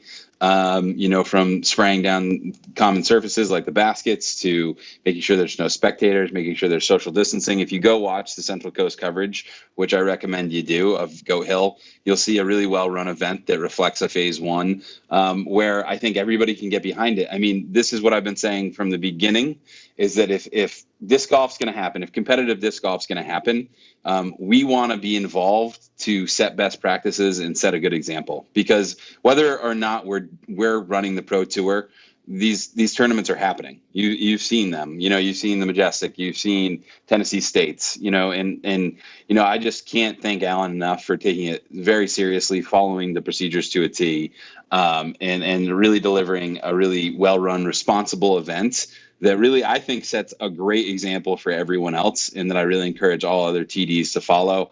And I know that it's exactly what the PDGA had in mind when they put out their best practices, and just to see it executed so well, we only hope we can do it as well. So thanks to Alan and his team, AJ, who helped out and obviously set a good example, and Central Coast, who took the time to show those policies and procedures in action in the coverage. So really appreciative, and just really proud proud of those guys for putting on a great event in the face of a ton of adversity. And our first Silver Series ever is in the books, folks, and 25% points. Easy peasy. Easy peasy. Next one is Silver Cup, I believe. Yep. Right, Silver Cup. Yep. Are you going to be in town for that, Jeff? Are you guys coming over? Yes, we are. Awesome. We will be there. Maybe we'll have to get together for a dinner or something. It's gonna be a big old party. Wait, yeah. no parties. Dang it. No. All right, Jeff. Look forward to seeing you in just a couple days. We got people moving places. Everyone's getting in their positions. You guys are already obviously there. Having Mo come here into the studio, as I'll then also be going down there. So everyone's going to go fill their role and move into the positions that are needed. And really looking forward to another outstanding weekend. And anytime that Dynamic Dis and Doug Bjerkes and that crew roll out the red carpet, it's just really a pleasure that all of us get to go partake. And I'm glad you're experiencing it. I'm glad the Pro Tour is experiencing it. And just can't say enough about everyone over there for how they've stepped up and worked with you and the Pro Tour to put on an event here this year and to kick things back off for us in the way that they are. Yeah, absolutely. I echo your thoughts, Terry. Thanks for having me on. Big thanks to Jeremy, to Doug, who's absolutely incredible. All the rumors are true, and the entire DD family. And then my parting words would be just a big thanks to the PDGA.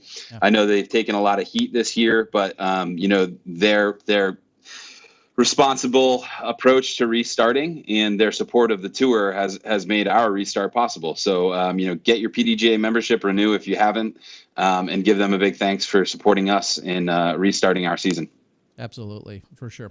All right, Jeff, we appreciate it. Again, we'll see you in a couple days. Stay safe, dry out there, stay cool and COVID-free, and we'll see you in a couple days. Get me all that stuff you're supposed to get me, buddy. I will. All right, have a good night, man. See ya. All right, thanks, guys. All right, and again, Jeff Spring, our CEO and tour director over at the Disc Golf Pro Tour, and like he said, we couldn't be in better hands. Yeah, and to echo everything he said also about the PDGA, understandably, there was a lot of people with some uncertainty this year. Some people expressing their frustrations about tournament sanctioning and events that are being held or can't be held, and the national tour really not able to go off as they were expecting it for here, of course, in 2020, and that impacted all the way down to me personally, in the sense that we just pulled the trigger the other day that we officially had canceled. Myself, Ryan Pilcher, and Tom McManus ultimately just had to cancel the B tier that was going to be run in southeastern Wisconsin. Thank you. You're welcome. I only kept a little bit, but we had to cancel that, and I want to speak to that just real briefly in that Johnny and I played in a tournament this weekend in Milwaukee County, 30 minutes from our house.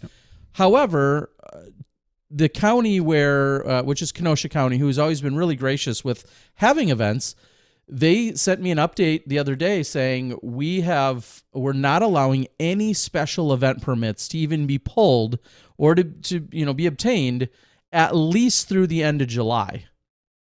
And then there was no guarantee that August or September would have them available, but they know for sure at least until the end of July, they're simply not issuing them.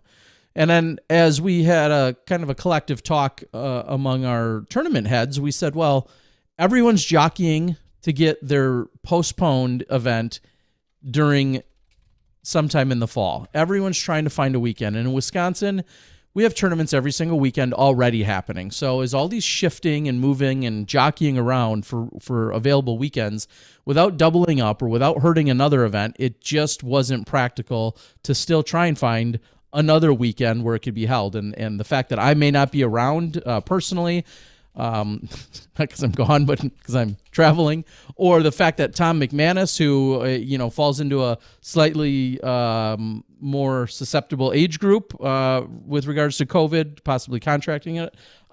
It's funny because we had to do it. I spoke with Tom. Well, we chatted back and forth, and he had asked me about this particular weekend at the GMO. How were the players? Was there social distancing? Was there masks being worn? And this particular event, there really wasn't. It was pretty casual, to be honest. And I think I was probably the only one at the tournament wearing a mask. but it people were respectful of your distance. That was very obvious. As I said before, a lot less high fives. There was not nearly the touching. People were not getting your disc out of the basket like we've seen in the past. But as far as social distancing and mask wearing, it was almost non-existent. Yeah, there was, driving up to check into the tournament was kind of interesting. You literally just kind of drove up. There was one of the tournament directors or assistant tournament directors would kind of check you in from afar, maybe or maybe not hand you whatever your player pack item might be. And then you went to your course. You had a specific time that was already going to be a start. You didn't have a designated players meeting. And hopefully if you're handing out either a caddy guide or you're doing an online players meeting of sort, hopefully those should answer all the questions anyway, but a basic rules guide or sheet should cover everything. If everything's done well, it should cover everything, which it did. So it was different, but yet it was very efficient. Obviously the sense of camaraderie and togetherness and all of those things are a little bit off, and they're going to remain that way for a while.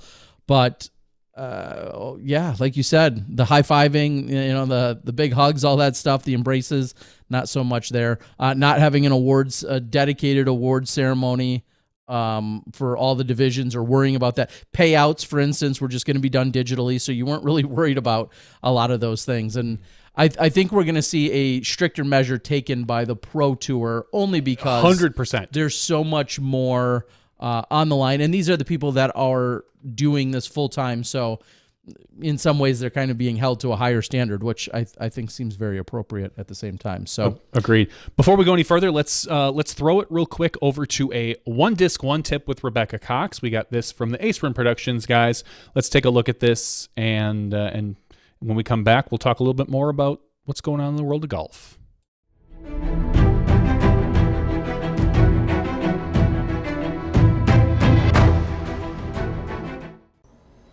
Hello everyone, I'm Conrad with Ace Run Productions, and this time I'm here to bring you the One Disc, One Tip segment, this time featuring Latitude 64 player Rebecca Cox.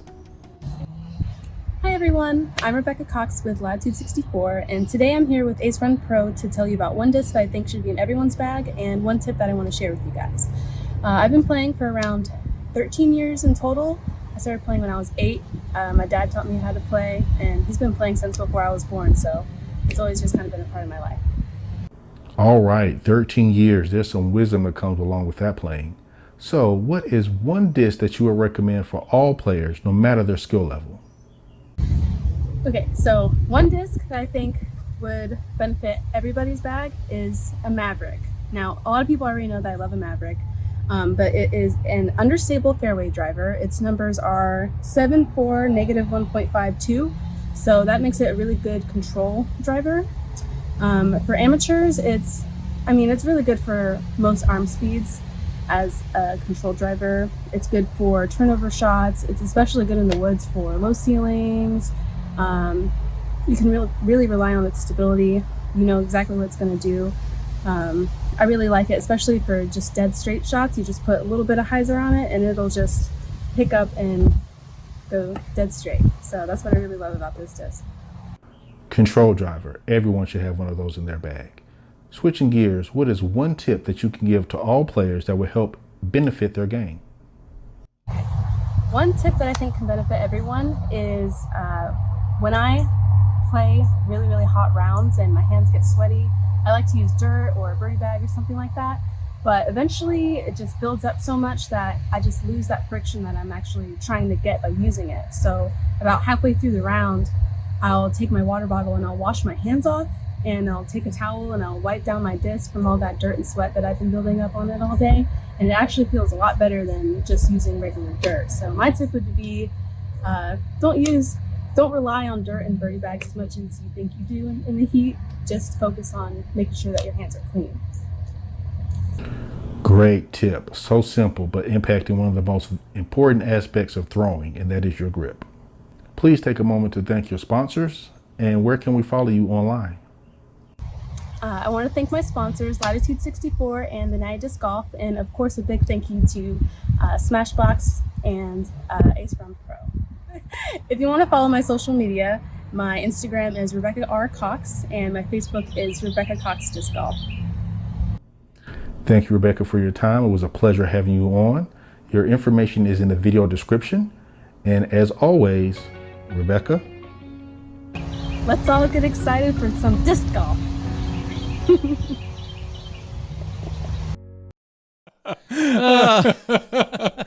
I'm can you excited. not? I'm excited for some disc golf. Let's get excited for some disc golf. All right. Well, thank you, Conrad. Thank you, Rebecca Cox. Obviously, Felix, I'm sure involved there as well. One disc, one tip. We appreciate the segment. So thank you guys. Also great to see a couple of things that came to mind as I was watching that. No surprise, her and the Maverick. I think that's great. I love the tip about keeping your hands clean. Also, shout out, I believe her dad, as I have nothing better to do in life, so I was searching through some results. Go figure. And I think I saw her dad won this weekend. I think he won handedly, David Cox. What division? I think he won Pro Masters. Pro Master, awesome. Over Steve Boylan, who was hosting an event back in the saddle, which was taking place, and it was a long, grueling course over at Steve's place in Indiana this weekend. So if somebody can correct me, I might just be making all that up, but I think I saw that her dad took down the title this weekend. It could have been an Open for all I remember, but I feel like it was in Masters. Dave, super great guy, super supportive, and great to see Rebecca out there on the tour. And perfect timing because we'll see her in action this weekend. So, yes, we will. She's going to be on our featured card for great FPO. to have. Awesome. All right. So a few other quick things. Of course, we have to quickly touch on some other results this weekend. As I sit again next to the champion. Oh, jeez. The champ, the one and only, the official, I don't know if he just lends it out on other events, but the official owner of the Advanced Master Division. Yeah, go get the hardware. Let me know if you need help hoisting it. Because the Advanced Master Champion. This is a trophy. This is a trophy. This is big. So everyone can see. And now the main takeaway here is this is exactly like an exact replica. If you go to Milwaukee County Parks, where we had hosted the 2007 Amateur World Championships here, all of the Milwaukee County parks, that signage is what you'll see when you go to any of the park systems. So Kevin Reinders and Pandemonium and the incredible crew that they have, it's 100 people deep. They put on some tremendous events, and the trophy, therefore, is 100% appropriate and fitting to the courses that are played in Milwaukee County, playing Dretska and Brown Deer. And I had to look. I competed as well. You did, and I came home trophyless, but for the record. You did beat me. I know. You played the I Pro know. Masters. I know. You beat me by 5 strokes over the 2 rounds. That's 5 meals that we bet on. No, right? that was clearly 5 good kicks at Brown Deer. I think that's 5 meals that I won.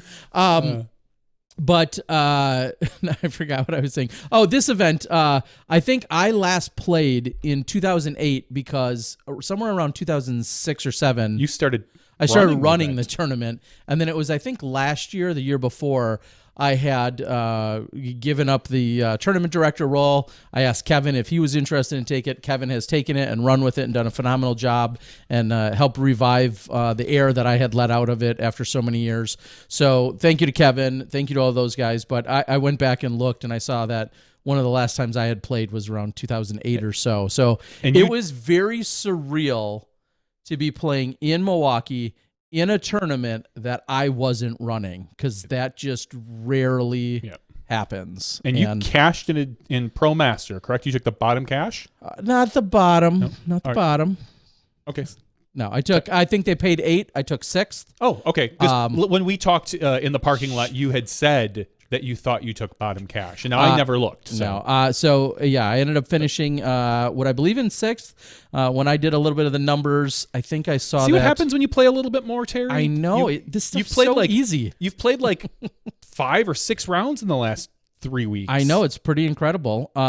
It feels weird to get out and play that much. That's why you beat me by 5 strokes. I've only played 2 rounds in the last. Yeah. It's definitely all that additional all practice. that additional practice you have. Well done. just to give you guys some numbers out there, Johnny V and I did play. We played the same tees, but we played the courses in reverse order. And I had the pleasure first round of playing with Sean Butler, who was your first round leader in the Masters division, shot very well. I think it was 1,021 golf. So incredibly smooth and very impressive as to what he did out there. Al Hermosillo ended up catching him over at Brown Deer, shooting 1026 golf to catch him. I was happy. Personally, I shot 953, which that I wasn't thrilled with. And then my second round at Brown Deer was the second hottest score in the Masters division and one of the hotter ones in all of the pros on the day, a 66, which was rated 997. I don't know if they've updated, but I believe my first round out at Brown Deer was 955. And then my second round at Dretska, where I couldn't get a birdie to save my life, was 934. 934. So, okay.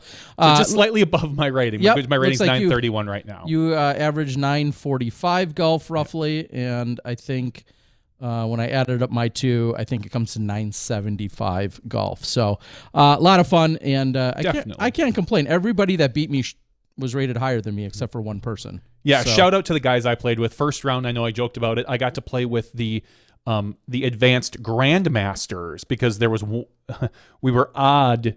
Our division was odd by one person, so there was one guy who was going to be left out in the foursomes. So Kevin had put me with the advanced grandmasters, so I got to play with John Dorn and Al to the G and Doug Gorman. Who most of these guys, other than Al, I played with John and Doug 15, 18 years ago in the original advanced division. So it was a little bit of a homecoming. And that was honestly one of the reasons that I truly decided to wear a mask. Is I didn't know who I was shooting with at first, but seeing as I was going to be shooting in the Grandmasters division, I honestly just looking out for them. I kind of was, because I'll say this: that's like a low key burn. Not really. Like, hey, you're really old. You're older. You might not have the immunity that you.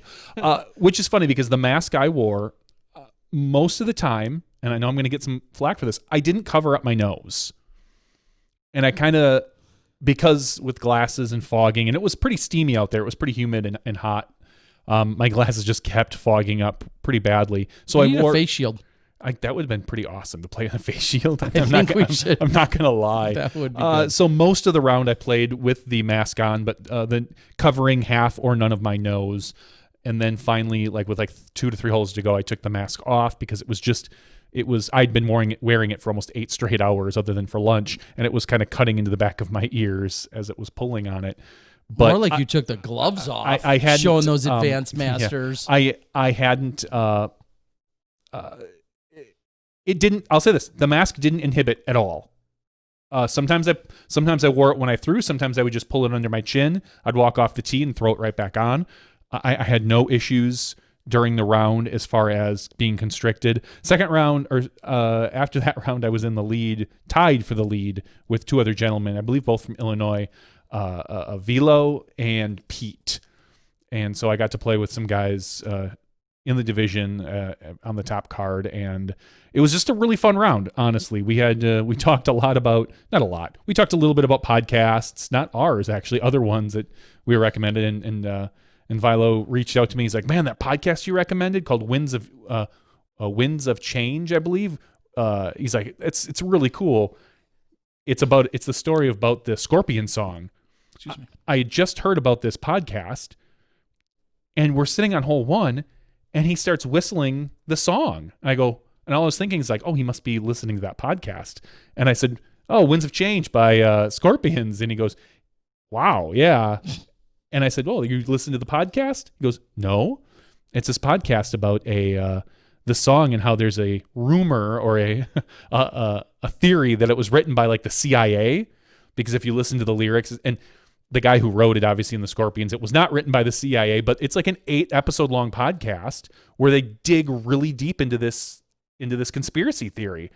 And so he reached out to me afterwards, and we chatted back and forth real quick. But ultimately, a really fun round out at Dretska, even if I couldn't feel like I could get a birdie to save my life. Yeah, but lots of pars and some just good play in general from everybody. Well, it was a good weekend. Thank you. And we'd be remiss without hitting on the real division. Thomas Earhart taking down the win. Congratulations to him in the MPO division. Shot 1040 golf in the second round at Brown Deer, which is incredibly challenging course.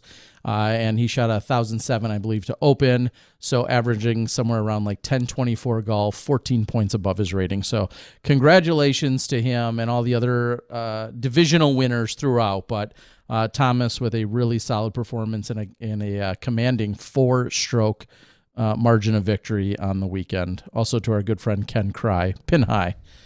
So that's what we saw when it was all said and done. And looking forward to some other stuff. What do you got? We can talk about a couple other real quick events. The city of Pineville presents the 34th annual Louisiana State Championships. First place in MPO was Nicholas Robichaud. We already talked about the Goat Hill with Anthony Barella taking that one over Thomas Gilbert, and then Clint Kelvin. FPO, as you said, was Owen Scoggins, and then Jen Allen. The Appalachian Ironman, a B tier, in FPO was Macy Walker. The Dynamic Disc presents the Abilene Wild Hare. MPO, Albert Bravo, followed up by Mason Ford. The No Foolin'. Foolin'. That's my very first ace is from a No Foolin' number 9 disc, an X clone. On hole number 9. On hole number 9 at Dretska. The one you just played this weekend. Oh my gosh, this is and I birdied it. All coming together. Anyway, so it was the No Foolin' number 9, but this is the No Foolin' on the Summer Solstice presented by Discraft. Tim Barham wins that one over Andrew Marweed and Nate Wegren. Wygren, even though it looks like Wygren. FPO, Meg Fitro and beats Ashley Tussler. The NBDG X, Jusen Kassat, Yusin probably. It looks like it's overseas. Elias Lukonen winning over Ville Kotunen.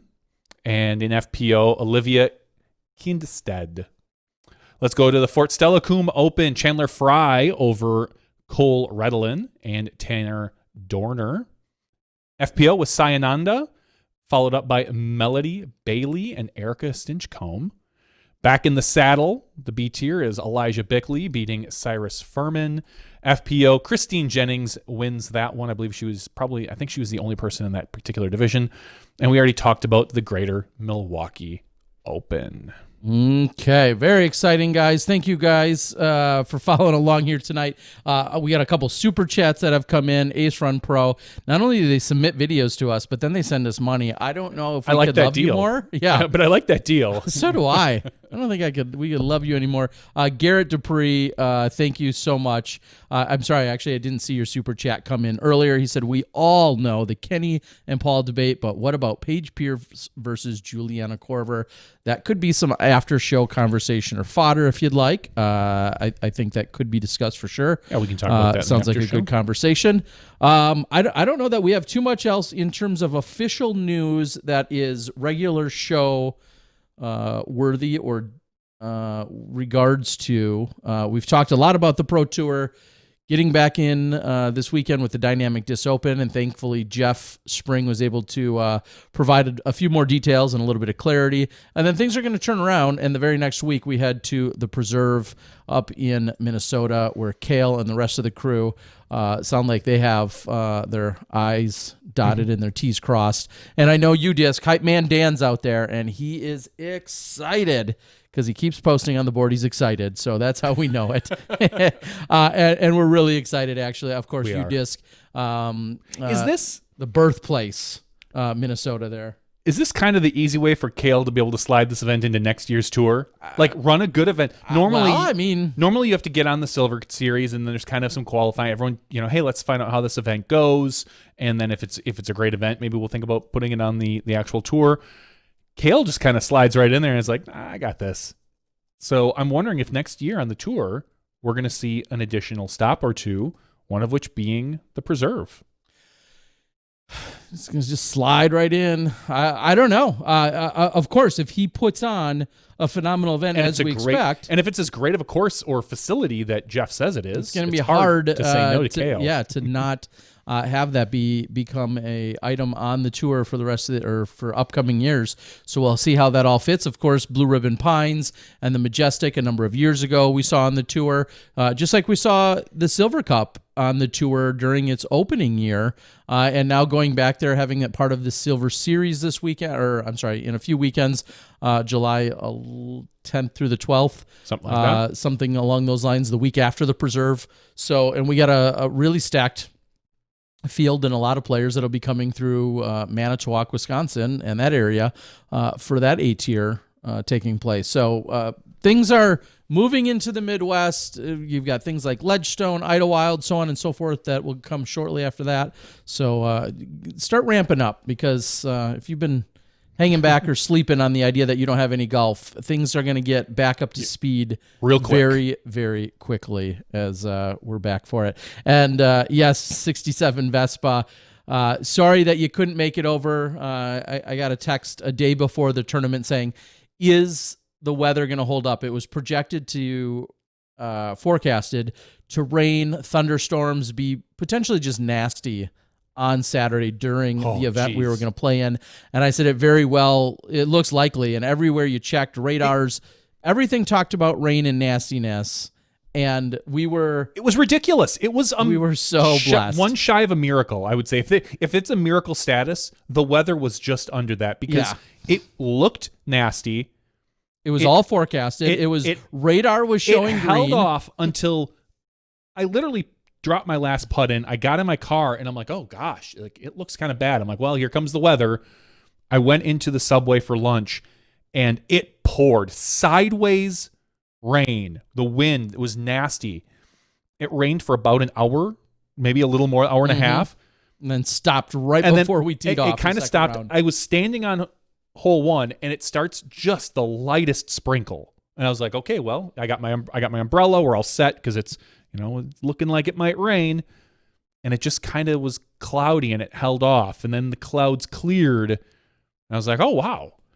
With 3 holes to go, I hear the loudest crack of thunder. I didn't see any lightning, but I turned to the guys I'm with. I'm like, all right, guys, let's get going. I don't want to be stuck in this rain.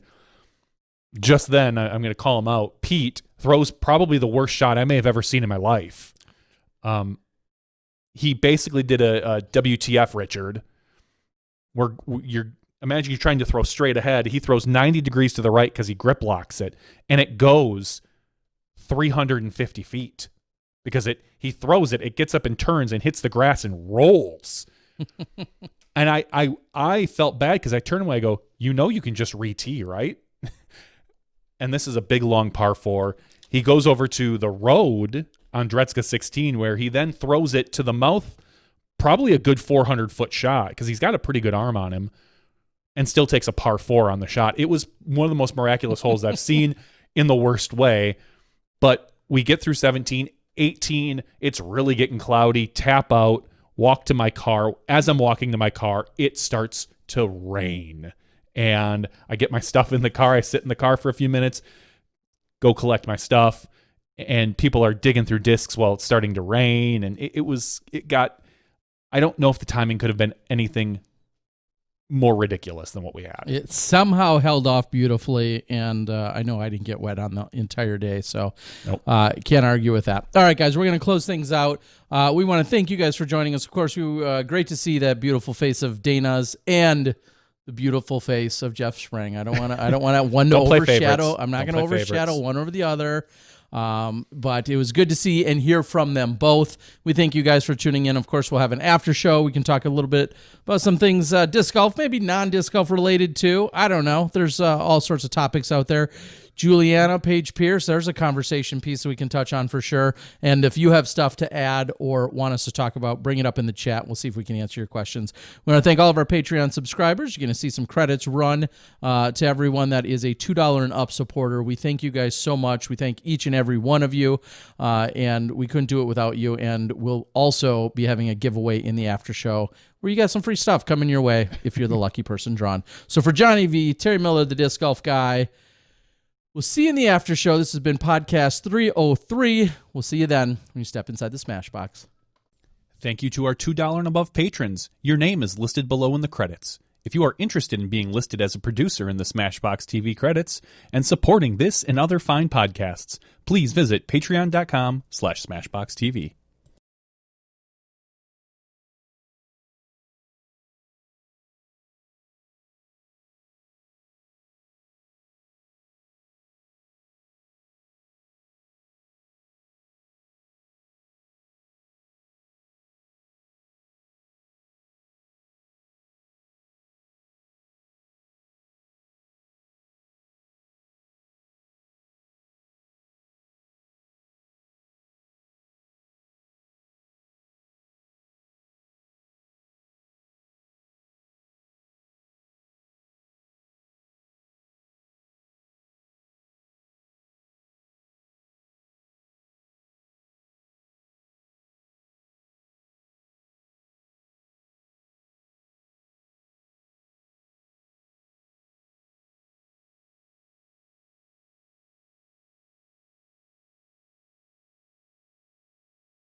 Hello, everyone, and welcome to Smashbox TV's episode 303 After Show. Here we are, folks. A little bit of action. We just got done with the regular show and having great updates from not just Danamite, but also from Jeff Spring. And understandably, there's a lot of conversation going on about the Pro Tour, the precautions, the steps, the phasing, everything that needs to happen as disc golf at the highest level returns. And this is the largest scale event that we're seeing. Now, we've seen big events take place in terms of some sheer numbers. This isn't going to be the largest one that's happened since March, per se. We know Tennessee State's a few weeks ago, I think, had 400 players at it. But when you're talking about the best of the best in terms of the depth of the field and the player ratings and our touring professionals, this is really kind of where we left off, so to speak. This is with those players that are battling it out primarily on the Disc Golf Pro Tour scene. So big weekend in store. And, you got any predictions? I honestly haven't thought about it too much. Hard not to predict a Paul up in the top three. I know Dana talked a lot about Ricky's health, and what I would have said if he was still here is it seemed like not only did Ricky have a great mental recovery in terms of feeling good and just being, I'll say, joyful and seeming like he was having a good time during. I want Ricky to play in the T-Rex suit. I mean, the challenges he did. He enjoyed some, we'll say, boat life and some other recreational, outdoor recreational activity. The putting competition that he was in with Drew, where he took out Drew Gibson. I'll wait for you to stop being shocked. All of those things, it just seems like Ricky's in a good space, at least mentally, and it seems like his physical health is right there with him. And we all know that disc golf is better when Ricky Wysocki is performing at the top of his game in a physical capacity. So we love to see him battle it out there. And then there's, of course, a lot of conversation around someone like a Kevin Jones, who's been such a force to reckon with these last couple of years. Colt Montgomery has some excitement to return more than normal, maybe. I don't know if it's really a dark horse these days now, but it's hard not to put Thomas Gilbert up in a top 5 spot. It feels like the way he's throwing, it's just he crushes, and this is a great course to be a crusher on. Yeah. But Yeah. So someone like a Thomas, and it was really funny if you think back, if you check the tapes, Thomas Gilbert said last weekend when we asked him about players, we said, who are we looking out for? Can we expect? And he said he thinks either Anthony Barella is going to be, we'll say, bad or rusty and not good, or he's going to be on fire. Well, yeah. Anthony Barella is the one guy to get the best of Thomas though this weekend, and it was that may say something in itself, because I know when I saw Anthony at the beginning of the year in January, right before going international, I don't think Anthony finished the tournament on the second day, and he struggled on the first day. He had fraternity life, college life, and those activities. He's living that college life, bro.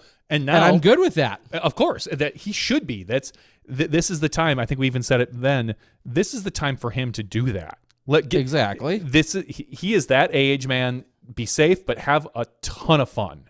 And without that college life, because of COVID, will we get a different Barella though? Are we going to get a different Barella? I mean, he's not playing the DD Open. Correct. But I don't think he can, even if he wanted to. Oh, he's Arizona. That's Arizona. Right. That's a good call. I didn't. But I don't know that he was necessarily planning on it or not. I don't believe he was. Sure. But I did see that Brody Smith is signed up for the DD Open. For those of you that someone asked out on the board. Mm-hmm. So we will see Brody, and I'm sure all the I don't want to say circus, but all the pomp and circumstance that comes with that. Yeah, so we know that he's obviously excited. He, made his first big, PDGA debut over at Waco, and so we'll see how things shake out for him this weekend. And we all know the country club, although we discuss how kind of open it is and where the opportunities are, things can get away from you real quick out there. There's OB to be found. Is it literally every hole? Off the top of my head, I'm thinking there's OB on every single hole on that course. Somebody can do the math for me. I think literally all 18 holes feature some OB that you can find off of the tee with a bad or really bad shot. So who knows where the winds are going to be? I know we typically are there in April or early May where the winds can be a little bit more volatile. But, yeah. We're going to see how things shake out this weekend for sure on that. So best of luck to Brody and all the other competitors that are going to be out there. Unfortunately, we are still seeing just 15, I think was the number, 15 competitors on the FPO side. I can't say I was expecting it to double or anything crazy in terms of post-COVID, but it just feels like that's a little light. And I'm saddened to see that on the FPO side, but not much I can do about it. No, there's not. Well, I don't think so. No, there's not. I don't think there's anything you can do about it right now. Okay. Just saying. And I know we did briefly touch on it, which will lead to our next point. But again, our feature card, Katrina Allen, Paige Shue, Rebecca Cox, and Paige Pierce on that feature card. So, Johnny, the question was posed on the board. I think a super chatter, who we like more than most of you, just saying. 5-time world champ, Paige Pierce, 5-time world champ, Juliana, is one the greatest of all time? Is this an era question again? Can we compare just raw skills or skills of the or tools or Paige, courses? I mean, Paige is, just like you can say about Paul and Kenny, Paige has more skills than Juliana had. Not freestyle. Not freestyle. You want to talk freestyle, Juliana's going to literally throw circles around you. Yep. But Paige throws further. She's got the forehand. She's probably a better putter outside of the circle. Back in her day, Juliana might have been, you could argue that she maybe had Paige inside the circle. We haven't seen Paige be as solid inside the circle as she would probably even like. Mm-hmm. The game keeps elevating year after year after year. So skills wise, I don't think there's a discussion. Paige is a better golfer than Juliana ever was. But you want to get into argument about times. I mean, that's tough. I have to put it to Paige. She is. Now, Juliana was dominant. But it was even smaller fields. Which is a conversation piece you usually have on, we'll say, the Kenny side, is people say there weren't as many people for Kenny to beat. That's one piece of the conversation that people throw out there, is that the fields weren't as deep and as talented back when Kenny was dominating, and maybe even more so on the Juliana side. I think so. But if it's hard, where do you weigh longevity? Because if you're talking greatest of all time, Elaine, I mean, who is still competing in open or FPO fields and winning in some of them, and if not, she's top 3 usually, or top 4. It's so tough to leave her out. Now, she doesn't have the championship numbers that Paige has in the FPO field, but she has way more wins over a way longer period. It's hard to say. And again, I'm going to say it, like, Paige is a better golfer. Paige has more skills. She is a better golfer than Elaine King. But how do you not take into account, just like I said, her longevity? Just at her age, no offense, Elaine, at her age, she's like 37. Yeah, still competing. Then she's cheating by playing in some of those other divisions. Still competing at the level that she's at. So it's really tough. I mean, if you want to go on pure numbers, you almost have to go Elaine King. If you want to go on pure ability, you go with Paige Pierce. I think this discussion is maybe a little different in 5 years. Okay. I mean, Paige has been around for since roughly 2007. She played 12. I was going to say 12 or 13 years she's been playing at the top of the game. You want to push that out to, like, if she can still be doing this in 5 or 8 years, I think that erases the argument of Elaine's lengthiness, because Paige will have a generation practically of dominant performances.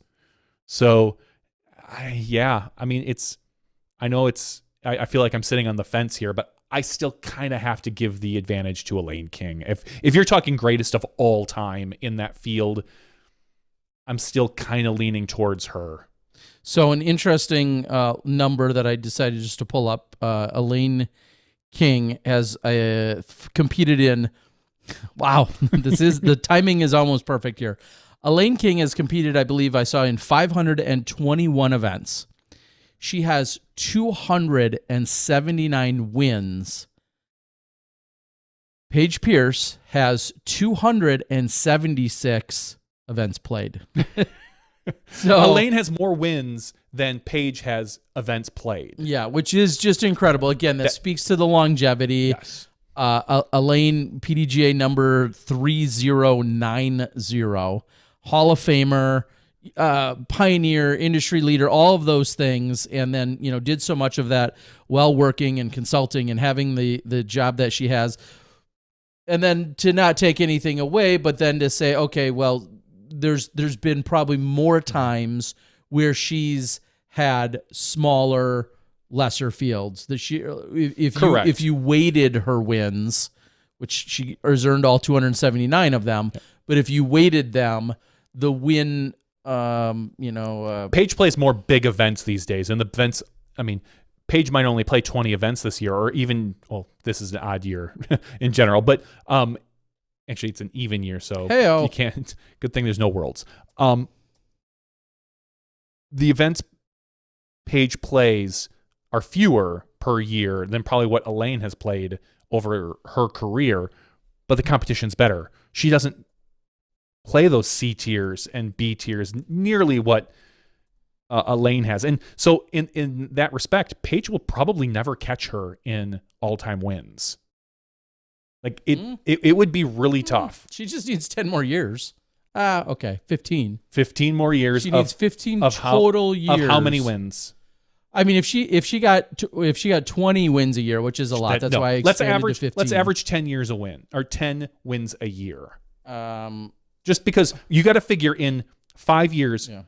she's going to she'll start to diminish her wins, even if it's a little. That the competition. So instead of 10, she wins 9. Yes, honestly, the competition will start to hopefully catch up to her. But maybe not. Maybe she goes on to be the greatest and just crushes the field for the next 15 years. We're just going to make the assumption that, like most athletes, they slow down, the competition maybe catches up, younger players come in, someone like a Heather Young or one of her sisters or whomever, and they start giving her a little bit more competition. No offense to the women right now that are giving Paige competition, like your Cats and Rebecca and Paige Shue, but You're just looking for a shoe to shove in your mouth, aren't you? I am. Yes. I wouldn't recommend Grady shoe. So I understand what you're saying. So But let's right just now, say average Paige has 128 wins. Okay. Paige has 128. Juliana Korver has 225 wins. And I think I just mentioned a moment ago that that Elaine has 279. So 280 minus, what did we just say Paige had? We'll round to 130. What is that? 150 difference. So if you give her 10 wins a year, 15 more years, 15 more years of playing in any given division. Correct. Because of course, Elaine has because if Paige wins in all decides sorts to of move up divisions. to the Masters field when she becomes a Masters age, she'll probably be dominant in that field for like 5 to 7 years, and so she could rack up. And we'll see what her life is like at that point. Maybe she won't. Maybe she'll move on to something else when she gets to be that age. But it's gonna be tough for every hitcher. Now, I don't think she has to, to be the great. Like No. if Paige can get to like close to 200 wins, which I think she will, Mm-hmm. the argument is over. Yeah. A more dominant player, better skills, deeper divisions. Even if you don't hit those number of wins, that's just For sure. That's just the way it works, and it's interesting. It's a good discussion to have, and I could very well hear an argument for the other way. Someone saying no, because Elaine's fields were lighter, she probably has more wins where the divisions were less than 3 players. Yeah. And then Paige does when her divisions are anywhere from 10 to 30 players. So it's tough. Yeah. Well, we Elaine, the ageless wonder, she'll keep playing, and on any given weekend, she'll keep also challenging Paige, which will be great to see as the years continue to roll on. So, great conversation piece, as you said. I just don't know that we're going to see, for all those reasons that you said, I just don't. I think that Paige is going to more quickly be able to define that title, claim that title as her own. 100%. I think in 5 more years, when Paige has 2 to 3 more world championships, probably it's an easy.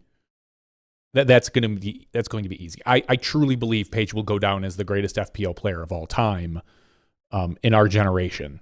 For the foreseeable future, and it's just a matter of getting there.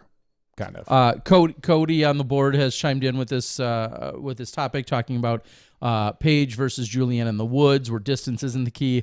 I hate to say it, but I don't think Paige is just the player and the performer and the winner that she is due to her distance. It clearly helps her, but you get her on a long weekend or a 5 or 7 round tournament or whatever, the longevity of any given weekend. And even if she might miss a few more fairways, she finds ways to recover for them. And then she hits she'll hit more 60 footers than anyone else in the division. So she'll find a way to make up for them. So I don't think it's a Woods versus Open conversation either. So, speaking of conversation pieces and courses, we saw just recently posted. I feel like I saw it a while ago as well, but reposted tonight. A new, for lack of a better term, a backstop. Yes, on the island. On the island.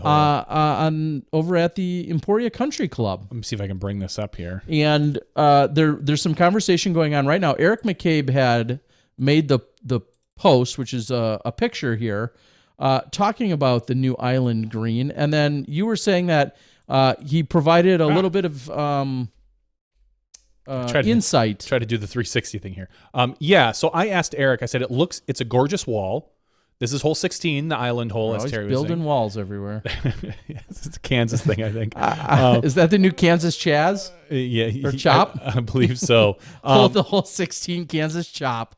It- We're in for it. The basket looks like it's more towards the water than it has been in the past. It used A little closer to the front edge. closer to the front edge of the island.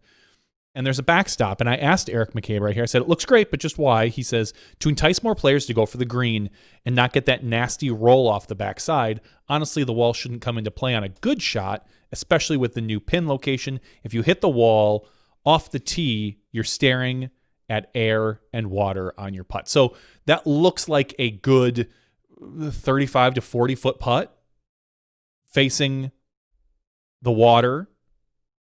A death putt, as one might say. Mm-hmm. And depending on how close you are to that wall, I'm assuming you get relief from it, but you're still putting over. You're laying that up, a kind right? of, If you're on the wall. it's hole 16. I don't know. I mean, if you're on the wall. Now, of course, you land where the flags are in that picture. You have a 20, 25 footer. Okay, you're, whatever. You're at least thinking about it. But if you go all the way to the wall, I think they should put OB in the middle like a donut. you bring yourself in the 1 meter from the wall. And then, as you're saying, you're looking at 40 feet to the pin with about 8 to 10 feet, of room behind it. I don't know anyone that's running at that putt at that point. Unless your name's Ricky Wysocki. Yeah. Ricky, Paul, I bet you the top 10 guys they're all going for it. I guarantee you very few of them, unless it's windy. If it's heavily winded, then all bets are off. But I think they're all going for it. I don't think many of them are probably getting to that wall. But I understand the concept. You want to entice people for the island. Mm-hmm. The problem is now you've created and I'm sure they've thought this all through because they're very smart, and Eric is a very good course designer. Someone like me now can just gun at that island and hit the wall, lay up and take a 3. Whereas before, every time I would probably be laying up to the drop zone area, approaching from there and dropping in, hopefully, to take my 3. This, I think, makes it an easier 3. I think I personally believe it's going to lower the skill level it takes to get a 3. But, I mean, it is a dangerous putt. It truly is. But I don't love it. I have to see it in play. But just based on my first instincts, my instincts are to dislike it because it does create that backstop. And we've seen backstops here before. They used to have hay bales. And I don't know. Not that it's still not impossible to go off the side or anything like that. Yeah, I mean, you still are throwing, what, 300 and some feet? 330, 360? 40 or 360. 340? Yeah. I mean, you're still, you see plenty of people miss the island just left. Like, yes. There's no wall that's going to help you at that Correct. point. If you're missing it or you're coming up short of the island, you're not getting any, help from this backstop at that point. So there is still, I think, plenty of skill to hitting the island. It's just now that if you overjuice it and you're online, you're going to have that potential backstop Correct. there. And we just watched the rewatch with Val this weekend where some of the women, where they played a shorter tee that year, almost where the drop zone is about, because it was like 250 some feet. And at that point, Val had almost certainly locked up the event. She was up by like 3 or 4 strokes, and she made the island. You saw Kat and Paige run at that and blow past it into the water. And that you're not going to see that now. Yeah. So again, don't love it, but we'll see how it plays. Maybe I'll be proven wrong. It's happened once. I don't know when. Yeah, well, we can recap to last week when you bet me on a. I was literally badgered into betting you. I told you originally that no, I didn't want to, and you basically kept attacking. It does not sound like a sore loser. Not at all. A comment at all. You were badgered into betting where you set the stakes. I didn't. Someone else had said. I think you had said dinner No, because originally I you don't had think said I did. originally you said $5, and I think I said dinner. Okay, so you set the stakes. So, yeah. Hey, you're the one that brought it up every time. What I do want to bring up from last week, though, is I think last week we had a conversation about disc sales. I had the whole thing, and I want to say that I appreciate some of the feedback we got on the YouTube. The 2 people that said they agreed with you? Quite a few people here that agreed kidding. with me. One person that said that they've never been as annoyed by Terry Miller as they were during that debate. Wow, I didn't read that comment. Yes, that was from Cairo Ansar. So thank you. That's thank all you, right, Cairo. Cairo. You can be wrong too.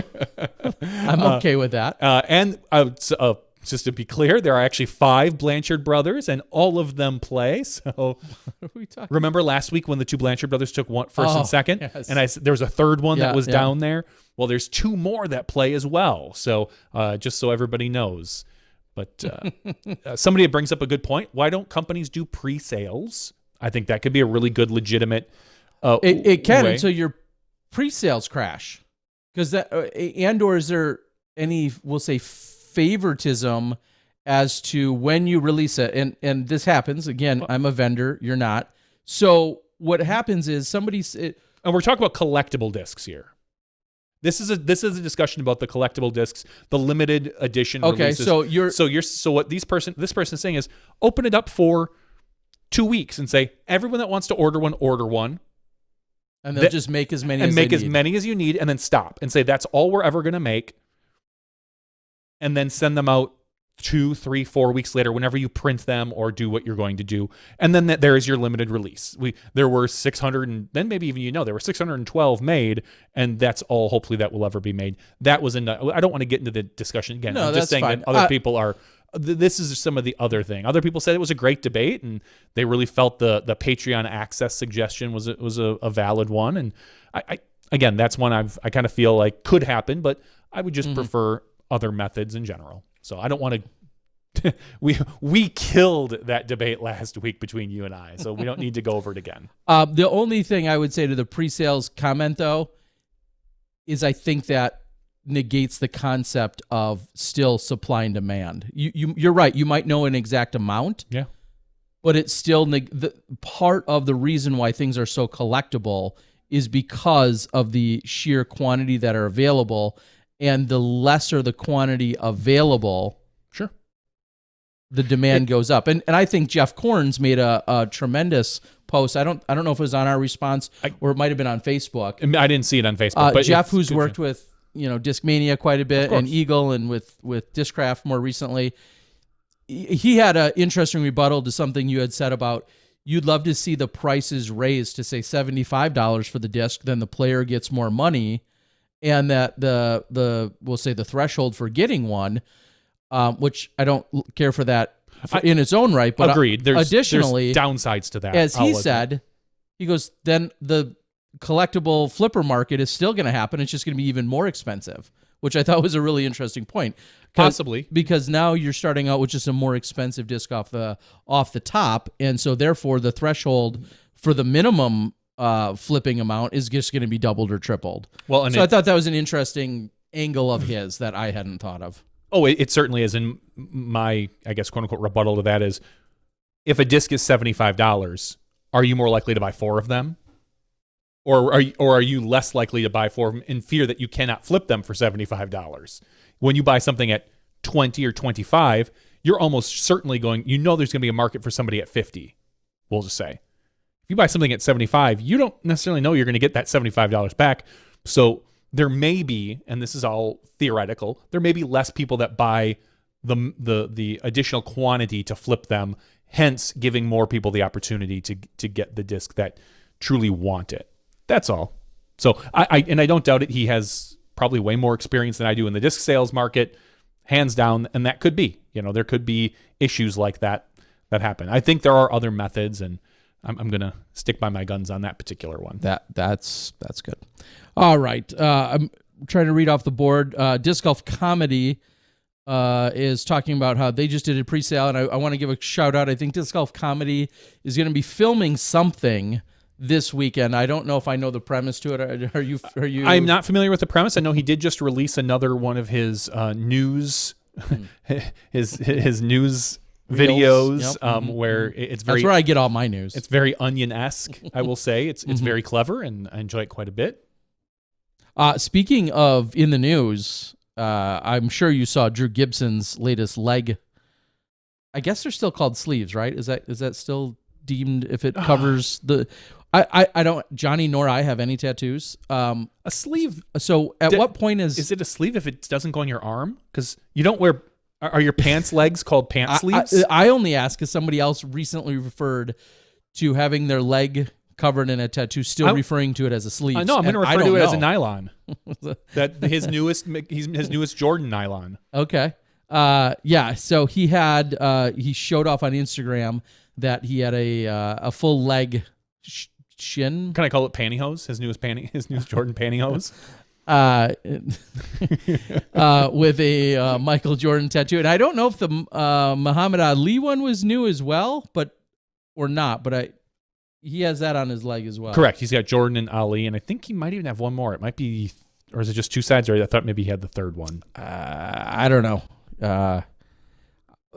I feel like there could be an entire podcast just on Drew Gibson and Austin Turner tattoos. So if you guys are looking to get in a really niche market of disc golf podcasting, Drew Gibson, Austin Turner tattoos, that's all you need. Every week, there should be an entire series made out of those. The dude calls them socks, maybe, but covering up. I don't know. Yeah, I prefer nylons. I just think it's funnier. So, because it makes me think of the 80s in general. Well, yeah. In the egg. Yep. Were those Hanes? Legs? Were those called legs? I'm trying to think. I know my mom had those. Leggs? Yes. It's such an 80s thing to legging. Leg tattoos are not sleeves, Mike says. I mean, I'm going to believe you. I only repeated that because I had heard somebody else refer to it that way in the last few days. And I thought also it sounded weird because I don't call my pants sleeves. A legging. Yeah. Nova says a legging. That could work out too. We need to get Drew in for these hard-hitting questions. Yeah, these hot topics. These hard-hitting. Olivia Newton. Olivia Newton, Johnny V. I like that. Nice job, Ray. Anything else that was, we'll say, not political or not COVID related that's been in the news that may or may not touch on disc golf, Johnny? Was there another release for a big movie, like another really big, was it Pixar or something else related? I know you spoke a few weeks ago about how they released it specifically to people at home. Some movie. I don't know. I haven't seen any big released at home movies come out. What? You were talking about this weeks ago. Yeah. I pretended to listen. No, I said that had happened, that the Trolls one did. Trolls. Okay, yeah. Okay. Yeah, Trolls had happened. I don't know of any other. I don't know of any new ones that have done that personally. Okay. I thought there was another one that was. The next big thing actually that's coming out, I believe, is going to be on Disney Plus. It's Hamilton, the play. They're releasing to Disney Plus, and I think that's in like the 4th of July weekend. Somewhere around there. So I think that's going to be really big, as Hamilton has a very large following. So, also, and I was going to look for it, and I meant to do it earlier, so I apologize. I'm going to search now. PDGA board voting, and I want to find the deadline. And probably one of you guys know more quickly than I do. I know it is. You're starting to see a few more of the posts from it. There was officially a couple of endorsements that have been thrown around. I think Trevor Lee Harbolt, along with Paul Macbeth, a couple of guys that were specifically endorsing Nate Heinold. I think Ulibarri did the same as well. Yep, Paul Ulibarri as well. And, of course, Nate, who's been hosting the Ledgestone Insurance Open now for 10 years, also the World Championships. He's been on the board for the last few years, and I know he's vying for one of the spots where there are 17 people running for the 2 or 3 board positions. 3 board positions, I think it is. There's 17 people vying for those spots. So please make sure you read up and go out and vote accordingly. I know that's happening. So it's funny to see that there's actual endorsements. There's no better term. I've never seen that. Endorsements. I've never seen that in our sport. I feel like we have, but they haven't been maybe as, dare I say, necessary now, just because those board positions haven't been nearly as competitive as they are this time. This is the single largest turnout we've had for people running for board positions. Ray is saying King of Staten Island. Yeah, I was thinking of that personally, but I thought there was some other Pete Davidson, like a it looked Pixar related film or something that was in the works. But I saw that the King of Staten Island, which is something that I would be interested in going out and seeing. Disc Golf Comedy tells us it was quite possibly watching something bad. Oh, that's too bad, Disc Golf Comedy. Artemis Fowl came out. I don't know what that is. Oh, that's a Disney thing. I saw. Okay. It to me it appears like a and I know it's different, but like a Harry Potter style or a Harry Potter. I don't want to call it a clone because I think it's a book, and it might even be older than Harry Potter for all I know. But it's very much that genre. Okay. So, real quick, Bobby Music, who I haven't seen too much of lately, but Bobby Music, happy birthday to him. And Johannes, who is Johannes also running for a board position out of Africa? Was he running for a board? It is the same one. I just didn't know if he is officially running for the board. And a conversation piece that you and I don't think he is. I think you and I only talked about it offline, maybe? We don't talk offline. That's when all the good gossip happens. About one of the new bylaws that's being introduced and potentially implemented for the PDGA. You're right. Did we talk about that? Maybe we did talk about this offline, but basically the bylaw says that you cannot be an employee or part owner of a company that has discs approved by the PDGA. Discs or equipment? Or discs or equipment approved. And be on the goes board. Disc Golf Comedy. Sorry, Disc Golf Comedy. No one approves of your stuff, though. You're board fine. Membership for you or no board running. Which puts, I think, one of our current runners, Will Schustrick, in kind of an awkward position because it doesn't kick in until 2021. Yep. So he would be a year, maybe just over a year into his position. So I don't know if he would immediately have to resign. I don't know if they would let him run out his position. I think those are really the only two options. I mean, you can't really kick him out of disc golf. That could happen. Strip him of his 3 USDGC titles. No. Make a compromise. Say you can stay on the board, or every year we take away a USDGC title. No, he's earned those fair and square. All right. So it brings up an interesting point, and I think that we have. I think we did talk about this because I say these days we have an abundance of people trying to get on the board that we can now afford to be more picky. We can worry less about conflicts of interest that way. And I think I even said that Nate Heinold has done, I think, a really fine job with his conflicts of interest, being a sponsored player from Discraft, being an NT tournament director, being very close with Discraft, but not an employee, not just a sponsored player. Personally, I would like them to go further. I think that if you become a board member, you need to renounce your sponsorships. You can't be an employee, you can't be a part owner, and you can no longer be sponsored. That's just what, would you that's stick, what I would like. Would you stick personally with the same criteria of it equipment, disc or equipment that is approved by the PDGA? Yep. So let's just say a bag manufacturer, no. If your owner, a hat manufacturer, a birdie bag type apparel, manufacturer, yep, correct. Those things, I don't see those being. I believe there's also something that says you can't take, or any company that takes money from the PDGA outside of typical like sponsorship or tournament sponsorship or something along those lines, I believe. And I could bring it up, but I'm just too lazy to. So, but personally, I would like to see him go even further. If we're going to have this type of influx of qualified people, if you truly want to be on the board, you have to give up the sponsorship. And that might be, let's just take Nate Heinold as an example. He would have to give up his Discraft sponsorship. Mm-hmm. And if they expanded if they expanded it. Again, that's not what they're doing, but that's what I would like to see us get to. Say, hey, guess what? You can't be a Discraft sponsored player or an Innova sponsored player or any sponsored player for that matter. You have to give it up while you're on the board. If when you're done with the board, you want to take that back up, by all means, please. But while you're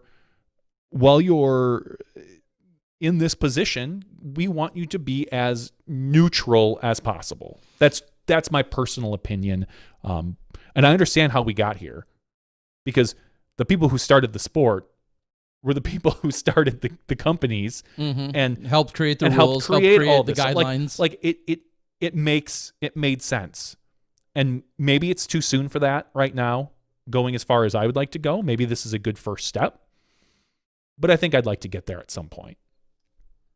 Well, so specifically, as it was at my fingertips. So it says it's in bold letters as it being added. Members with an ownership stake in a company or employees of a company that, one, submits disc golf products to the PDGA for approval, such as disc or targets, or two, uses PDGA support or funding outside of the standard sanctioning agreement, are not eligible to serve or be appointed to the board on the PDGA board or serve on the PDGA. So that would, and we not clarified for sure, but that would probably preclude you or I in the fact that when we cover a Worlds, we submit a bid to the PDGA and we need to get that bid approved. You know, we go up against anybody else, all those other companies that are begging to do live.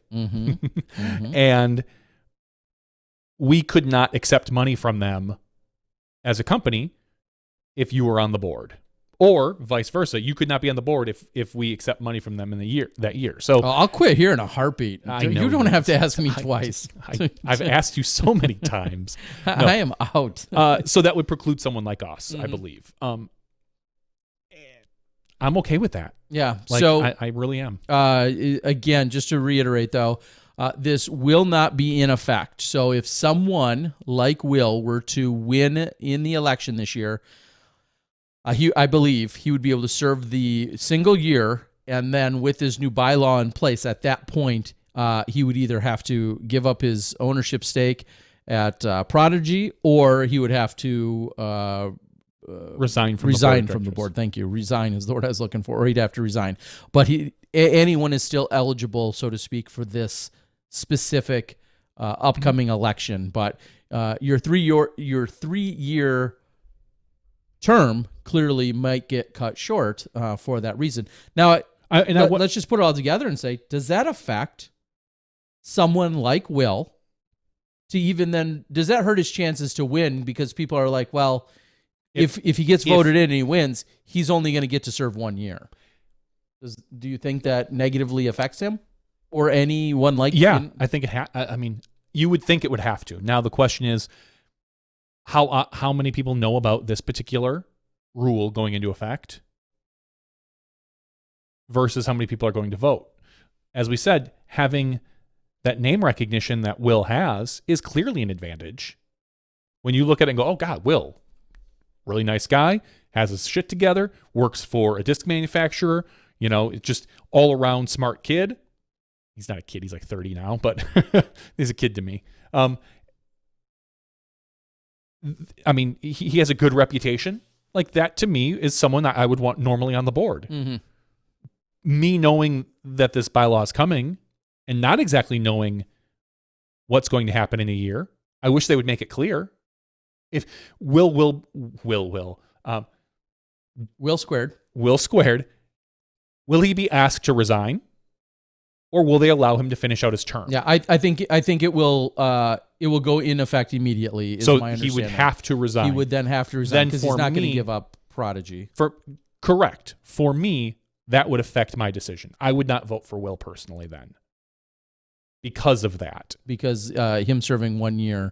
I would rather have somebody, because we have a bunch of qualified people. Yeah. Now, if Will, again, if I looked at the list and I saw, wow, Will is way more qualified than all these other people, I would take him for the 1 year. I would take him for the 1 year. Sure. But because we do have a list of all these qualified people, me personally, that I would not vote for him in this instance. it's funny because I feel bad saying that. Like I like Will, but and there's but it's certainly- unfortunate the situation, and I just don't know. So I think it has to hurt him, unfortunately. Well, we will see. Will. I know. Will himself onto the board. That says Eric from our board. And then a few people asked on the board as to whether or not who's going to be covering various cards. I think that's all been answered. Also, someone says unrated players. Skinto says unrated players shouldn't be allowed to compete in a B tier or higher. An unrated player must play their first event in MA3 or FA3 or higher. Must play their first event. I don't agree with that. Well, that wouldn't make sense to not have it be. If you're going to start a minimum threshold, then MA4 or FA4 would be a little more logical. I don't know if you were just trying to find the lowest potential skill level. No, I unfortunately I don't necessarily agree with that. You're essentially saying we don't know what your rating is, so therefore you must start in the lowest skilled divisions. And you must start there. And I don't think that's necessarily, I don't know what the advantage to that would be. I think it's such a small, to me, this feels like such a small issue. Like it's going to affect so few people. Very rarely do you see an unrated player start in the advanced field. I mean, it happens, but someone that doesn't have a PDGA rating. Yeah, well, and I guess my my question is what does it hurt if they play in a higher division anyway? Mm-hmm. And I'll use some analogy of racquetball. When I got really excited about playing racquetball and started playing it a little bit more often, I then naturally looked, there's tournaments. Where would I start in a racquetball tournament? Would I for sure start in the worst of the worst? Because if I went to a tournament and I could observe a tournament, or I talked to some people and some people told me, hey, you're decent, don't start in the lowest class, start in the second lowest class, then that I would trust my friends or coach or whomever. I'd trust their judgment on that. So I don't think you have to necessarily start out in the lowest, we'll say rated, or the lowest skilled division. I don't think that in any way, shape, or form should be mandated. If you want to start out in advanced, or use another example, you're 48. You've never played in a tournament before, but you have 2 or 4 or 10 buddies that are all playing, or you know people there, and you're 48. You may not want to go play with people that are literally half or a third of your age. And part of you playing in the tournament is camaraderie and is togetherness. So you may want to start in Advanced Master, even if it is your first ever tournament. So I don't know. Those are just some thoughts off the top of my head there. He says that he's just saying that they shouldn't be able to play in the lowest division. So that you shouldn't be able to start like in the I'm really confused by the logic then. You're saying we don't know how good or bad you are, but you can't start in the worst division. Because we don't know how good or bad you are, that you have to maybe start in I don't know. I can understand the logic. I don't necessarily agree with it, but yeah, I can understand. I understand it as well, but I feel like it's kind of backwards. But Mike says, I love to compete with folks that are better than me. I love that theory to a degree, because what I also say is I'm good with some form of a threshold, usually, because sometimes you being out there loving to compete with the best of the best might not be so great for the best desirable of the best. For the others. When you're shooting 10 to 12 strokes worse a round. When half of my round is... Which is why, and I personally don't care. But I understand why they put these rules in for NTs, Pro Tours, because the open field like that, we don't want that for a lot of different reasons. The competitive disadvantage to maybe some people. If Eric Oakley first round has to play with someone who shoots 50 strokes worse than him or 30 strokes worse than him, but Paul McBeth plays in a stacked card, you have issues. I mean, that can and truly does affect. Now, everybody has a bad day, and I don't feel like if I played with Eric Oakley personally, we'll use me as an example, at 9:30, I would cause a disruption. I'm not. He's going to beat me by 10 strokes, but we'll just say 10 stroke given the course. It could be 20. It could Okay. be, Ledgestone. It could be 30. I don't know, but I am not going to hold him up, and he's not going to look. He probably won't look back and go, "Oh my God, that guy just really affected my game," because he chunked through woods. He made bad decisions all the time, like you would see with some really low-rated players. But for B tiers and even A tiers, I don't. I'm sorry, I could not personally get. I don't know if I could get behind a ratings Minimum. floor for those events. And Cody says, if you aren't slowing down the speed of play, then who cares? Yeah, I think speed of play is the number one issue, and then secondarily could be you've got a person on your card that throws into the woods every single shot.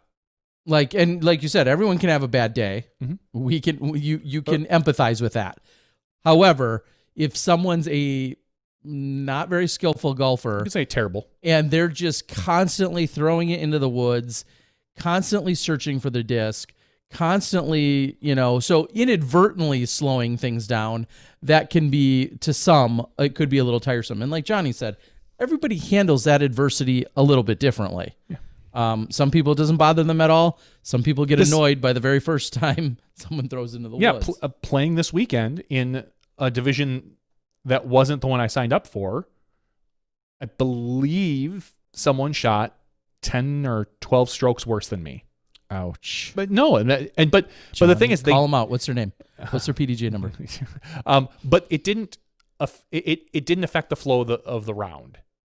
We weren't held up all the time, and it was just that made no difference to me. So again, you want to talk about 10 strokes. We see players beat other players by 10 strokes quite frequently on cards, especially in the Pro Tour. So it's again, when you run into issues with like 800 rated players or 820 rated players playing with 1020 rated players, that it's tough. And speaking of tough, an albatross is tough, and picking up a little bit of steam today. Is it? Again, was Philo's famous albatross. Huge shout out, Central Coast Disc Golf.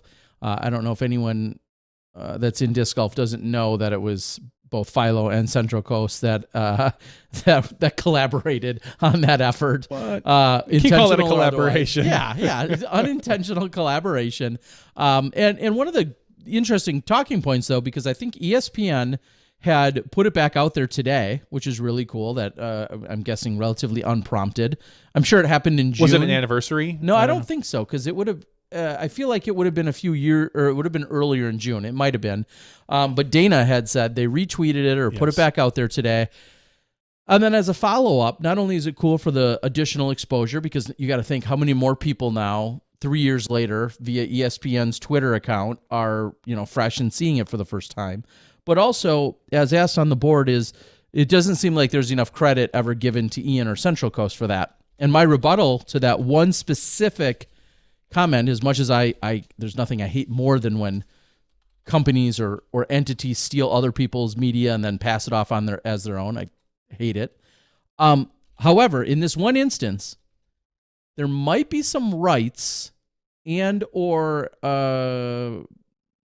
attributions, if that's a right word, that Ian is either sold and or passed or passed on to others. So I'm just throwing it out there. And clearly, I'm not excusing anyone from stealing footage, I'm saying that in this one instance, because this was such a high-profile situation, and I know Ian was asked about selling the rights, Ian was asked about some of these other things that most other videos in disc golf that never happens to, and I don't know the details of any deals he did or didn't make, but some places out there that maybe don't attribute him or recognize him, that might not be within whatever contract that was agreed upon. So for whatever that's worth, and again, that's probably one of my biggest pet peeves is somebody scraping or pulling or grabbing somebody else's footage and then using it and not with at least the bare minimum giving the content creator credit. It's infuriating. I could run a whole podcast on how much that ticks me off. But so just know that this one might have been a little different. So yeah, that's Ryan Pilcher says that Ian confirmed earlier today that he gets paid when that footage gets even better than used by a network. Wow. So that's good. Well, now I have so many more questions. No, but I heard Ian retired today. Yeah, after they reran it on ESPN, if he gets like 0.00001 cents for every view or click, he's got to be close to being a rich man by now. Mm-hmm. What about Nico's albatross? That was big time as well. It was, but again, Ian's and Philo's situation was so unique, and it was unique, but yet similar to like when Dave Felberg's ace at Maple Hill happened. If it just hits the cycle and gets into the right news at the right time, whether time of day, time of year, time of the month, whatever the case was, if it hits some of those kind of magic, lottery situations, it can explode or go viral. And Nico's situation, I don't think that ever really, it just clearly didn't take off in that same way. If it's a super busy sports day, disc golf usually doesn't find its way on top of an ESPN, and it's got to be submitted to the right people, seen by the right people. There's a lot of things that need to go right behind the scenes for some of that stuff to even take place, because that's the first thing everybody yells now. Oh, I got an ace, and Terry or Jomez or Central Coast, whomever, they got it on film, ESPN, here it comes. And it's like, that's not a given. As cool as it is, and we're all excited about it, and we try, it's certainly not a given. All right. You wouldn't download an albatross, would you, Ray asks?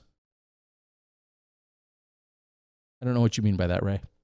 I personally would never download that albatross and post it to anything of mine without permission by Ian or whoever I had to get permission for, or at least give it credit. That is the bare minimum I would do, but I would feel weird or dirty doing that even. That doesn't feel right to me. I know how hard they work. They do. All right, we've got a giveaway, Johnny. You ready for anything like that? No, I'm not. Oh, I thought you were getting the giveaway stuff ready. I thought I was going to cue you up perfectly. I'll read from Ryan Pilcher, though. Ryan would love to have a talk with you about the collector market from last week. I'm sure he would. Ryan says, that's what makes that clip so amazing. Seeing the disc flax through the air around the tree blind into the bucket. Yeah, it was certainly incredible for sure. Tyler says, thanks for the email. I'm ready for fantasy disc golf. Yeah, do you have any plugs for fantasy disc golf that I won't do? We are starting back up our regular season. I know there's been a few events. Goat Hill was on a couple people's radar, but as far as the primary thing goes, we're getting kicked back off this weekend with the DD Open, then followed right up, obviously, by the Preserve. And this week, I'm giving away one of our disc member box that we have. So I had an extra, and that we didn't give it away at some point. So I'm going to give that away on Skip Ace. So if you go out, when you log in, if you click on the home button, you'll see a list of, maybe list is the wrong word, because maybe I'm the only one right now, that's created a single event. So if you, for free, it doesn't cost anything, just go on, and the winner is going to get the disc member box. I have no clue what month it's from, because it's been here for a few. So it could be this previous one. It could be 2 or 3 months ago, because it's a mystery. So it's the disc member box, and we're going to give that away. So feel free to go ahead and sign up for that. Get your picks in. Make sure you're picking in all the leagues that you're in. Make sure you're in that the Survivor League, and we'll make sure all that stuff happens.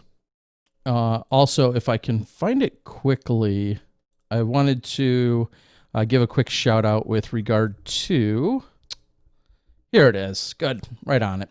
Innovidis, and we talked about the challenge at Goat Hill this weekend. The USDGC qualifiers that came about from this weekend. So these people are all able to get signed up and get registered and compete at the USDGC. Anthony Barella, no surprise there with the win. Thomas Gilbert, Clint Kelvin, Alex Lyon, and Sias Elmore, all qualified this weekend at the challenge at Goat Hill. So congratulations to them, as they call it, the road to the championship. Congratulations to those guys. Hopefully they'll all find themselves in South Carolina, and hopefully South Carolina's USDGC is happening at the beginning of October. As of right now, I don't know why it wouldn't, but as we know, everything is up in the air forever. Cody says, I get it, but the nerves of the USDGC is pretty heavy, so getting an albatross out there is epic. I don't think anyone's denying how epic that shot was. I mean, you put it right up there, really, honestly, with an ace, for the simple fact that he was far enough out. He's throwing a driver. Not that all aces have to be drivers, but he's throwing a driver. And in that case, I mean, it's, I don't want to say it's not duplicatable, but it's, it's maybe a once in a lifetime shot that you get an ace, and that you're getting it on the right card. I mean, again, rewind and think, for any epic shot, you're on the 5th card, you're probably not covered, and you could have the most epic shot of all time, and it never gets seen. And it's just urban legend at that point. All right, I am ready to give something away on our Patreon. For those of you that don't know, or maybe you're new to listening, I want to shout out to all the new patrons that we've had over the last couple of weeks. I think we've had at least 4 or 5 people come in, and thank you. We have 195 people tonight that are eligible for our Patreon giveaway. And if you'd like to be eligible, you can go to patreon.com/SmashBoxxTV and subscribe at the minimum level. We love you more if you subscribe at higher levels, but we still do love you even at the $1 level. If you don't, it takes $1 to buy our love. We're truly cheap. I mean, that's so cheap. That $1 a month, that's all it takes, and we will love you. So again, patreon.com/SmashBoxxTV. You get early access to the after show and your podcast feed. You get at the $2 level, you obviously get to be a producer on the show. $3 level, you get our yearly collectible disc. The $5 level gets you that's the new mini level. So I think there's 40 or 50 people eligible for minis. I think I have like 20 or 30 pictures. So if you sign up at the $5 level, your picture is going to be over on that wall probably in the next, hopefully, 2 to 3 weeks. And at the $10 level is the clothing level. So I know I got Miles all that information. So hopefully he should be getting that shipped out pretty soon and printed up on I was going to say this quarter, but really it's this half a year because of COVID, we didn't do quarter 1. So quarter 1 and 2 together, I decided to put it together and do a nice zip up hoodie for our clothing level supporters. But tonight we're going to give just something away. Terry, what do you want to give away? Oh, I've got some goodies that I've been continuing to stock up. And sometimes when I reach out to you, you may even have an option. We've got a couple different stamp discs. And then I'll say to someone, oh, are you more of a Discraft guy or an MVP person? Or are you a Latitude woman? Whatever the case might be. Or maybe you're dying to get your hands on a piece of clothing that I have for you. So we'll find something good. Usually, if we don't announce it specifically on the show, we find a way to tailor it as best as we can. Now, we don't have every disc and every kind, but we do our best to tailor some stuff for you. You're not getting any... first run destroyers or four-time zones, but we'll give you something. We'll get it sent out to you. And it's our 303rd show, so I think the third number sounds like the way to go here, Johnny. All right, so it's not number 47. It's not going to be number 91. How'd you sort them? Just by first name. Okay, this person is number 99. 99. Let's look at who 99 is. This is the best part of the show. Keith folks. Allen. Congratulations, Keith Allen. You are the winner chicken dinner tonight. Should I send him chicken? Yes, you should. It's an idea. All right, Johnny. Do you have anything else? We could come just in under the 3-hour mark if we wrap up in the next 60 seconds. I don't think I do. Shout out to Keith because he is at the $2 level. He is a producer of the show. Oh, thank you, Keith. We appreciate that. A quick plug for myself. Some other goods. If you're interested in my disc in a box shipping mailers, I can offer them up. A lot of people have been shipping their discs in boxes. I feel like we've come up with a really good solution for doing so. I sell those at quantities of 100. But if you're at the Dynamic Disc Open, or I might see you at the Preserve, you can even save a few dollars because I could physically bring them to you, and we don't pay the oversized shipping fees. So just wanted to throw that out there. I've had a lot of people reach out in the last few weeks, and I'm glad to provide them, and want to provide you with some options. I almost made a pit stop in Kansas City tomorrow, but it sounds like he wanted them just shipped to him. So that's an option. If you ship discs frequently or even infrequently and you want to make sure they're protected, I've got a recyclable cardboard option for you. So just throwing out there, plenty of people on the board I know do already use them. I'm not seeing anything else on the board that we got to jump on, so we're going to call it.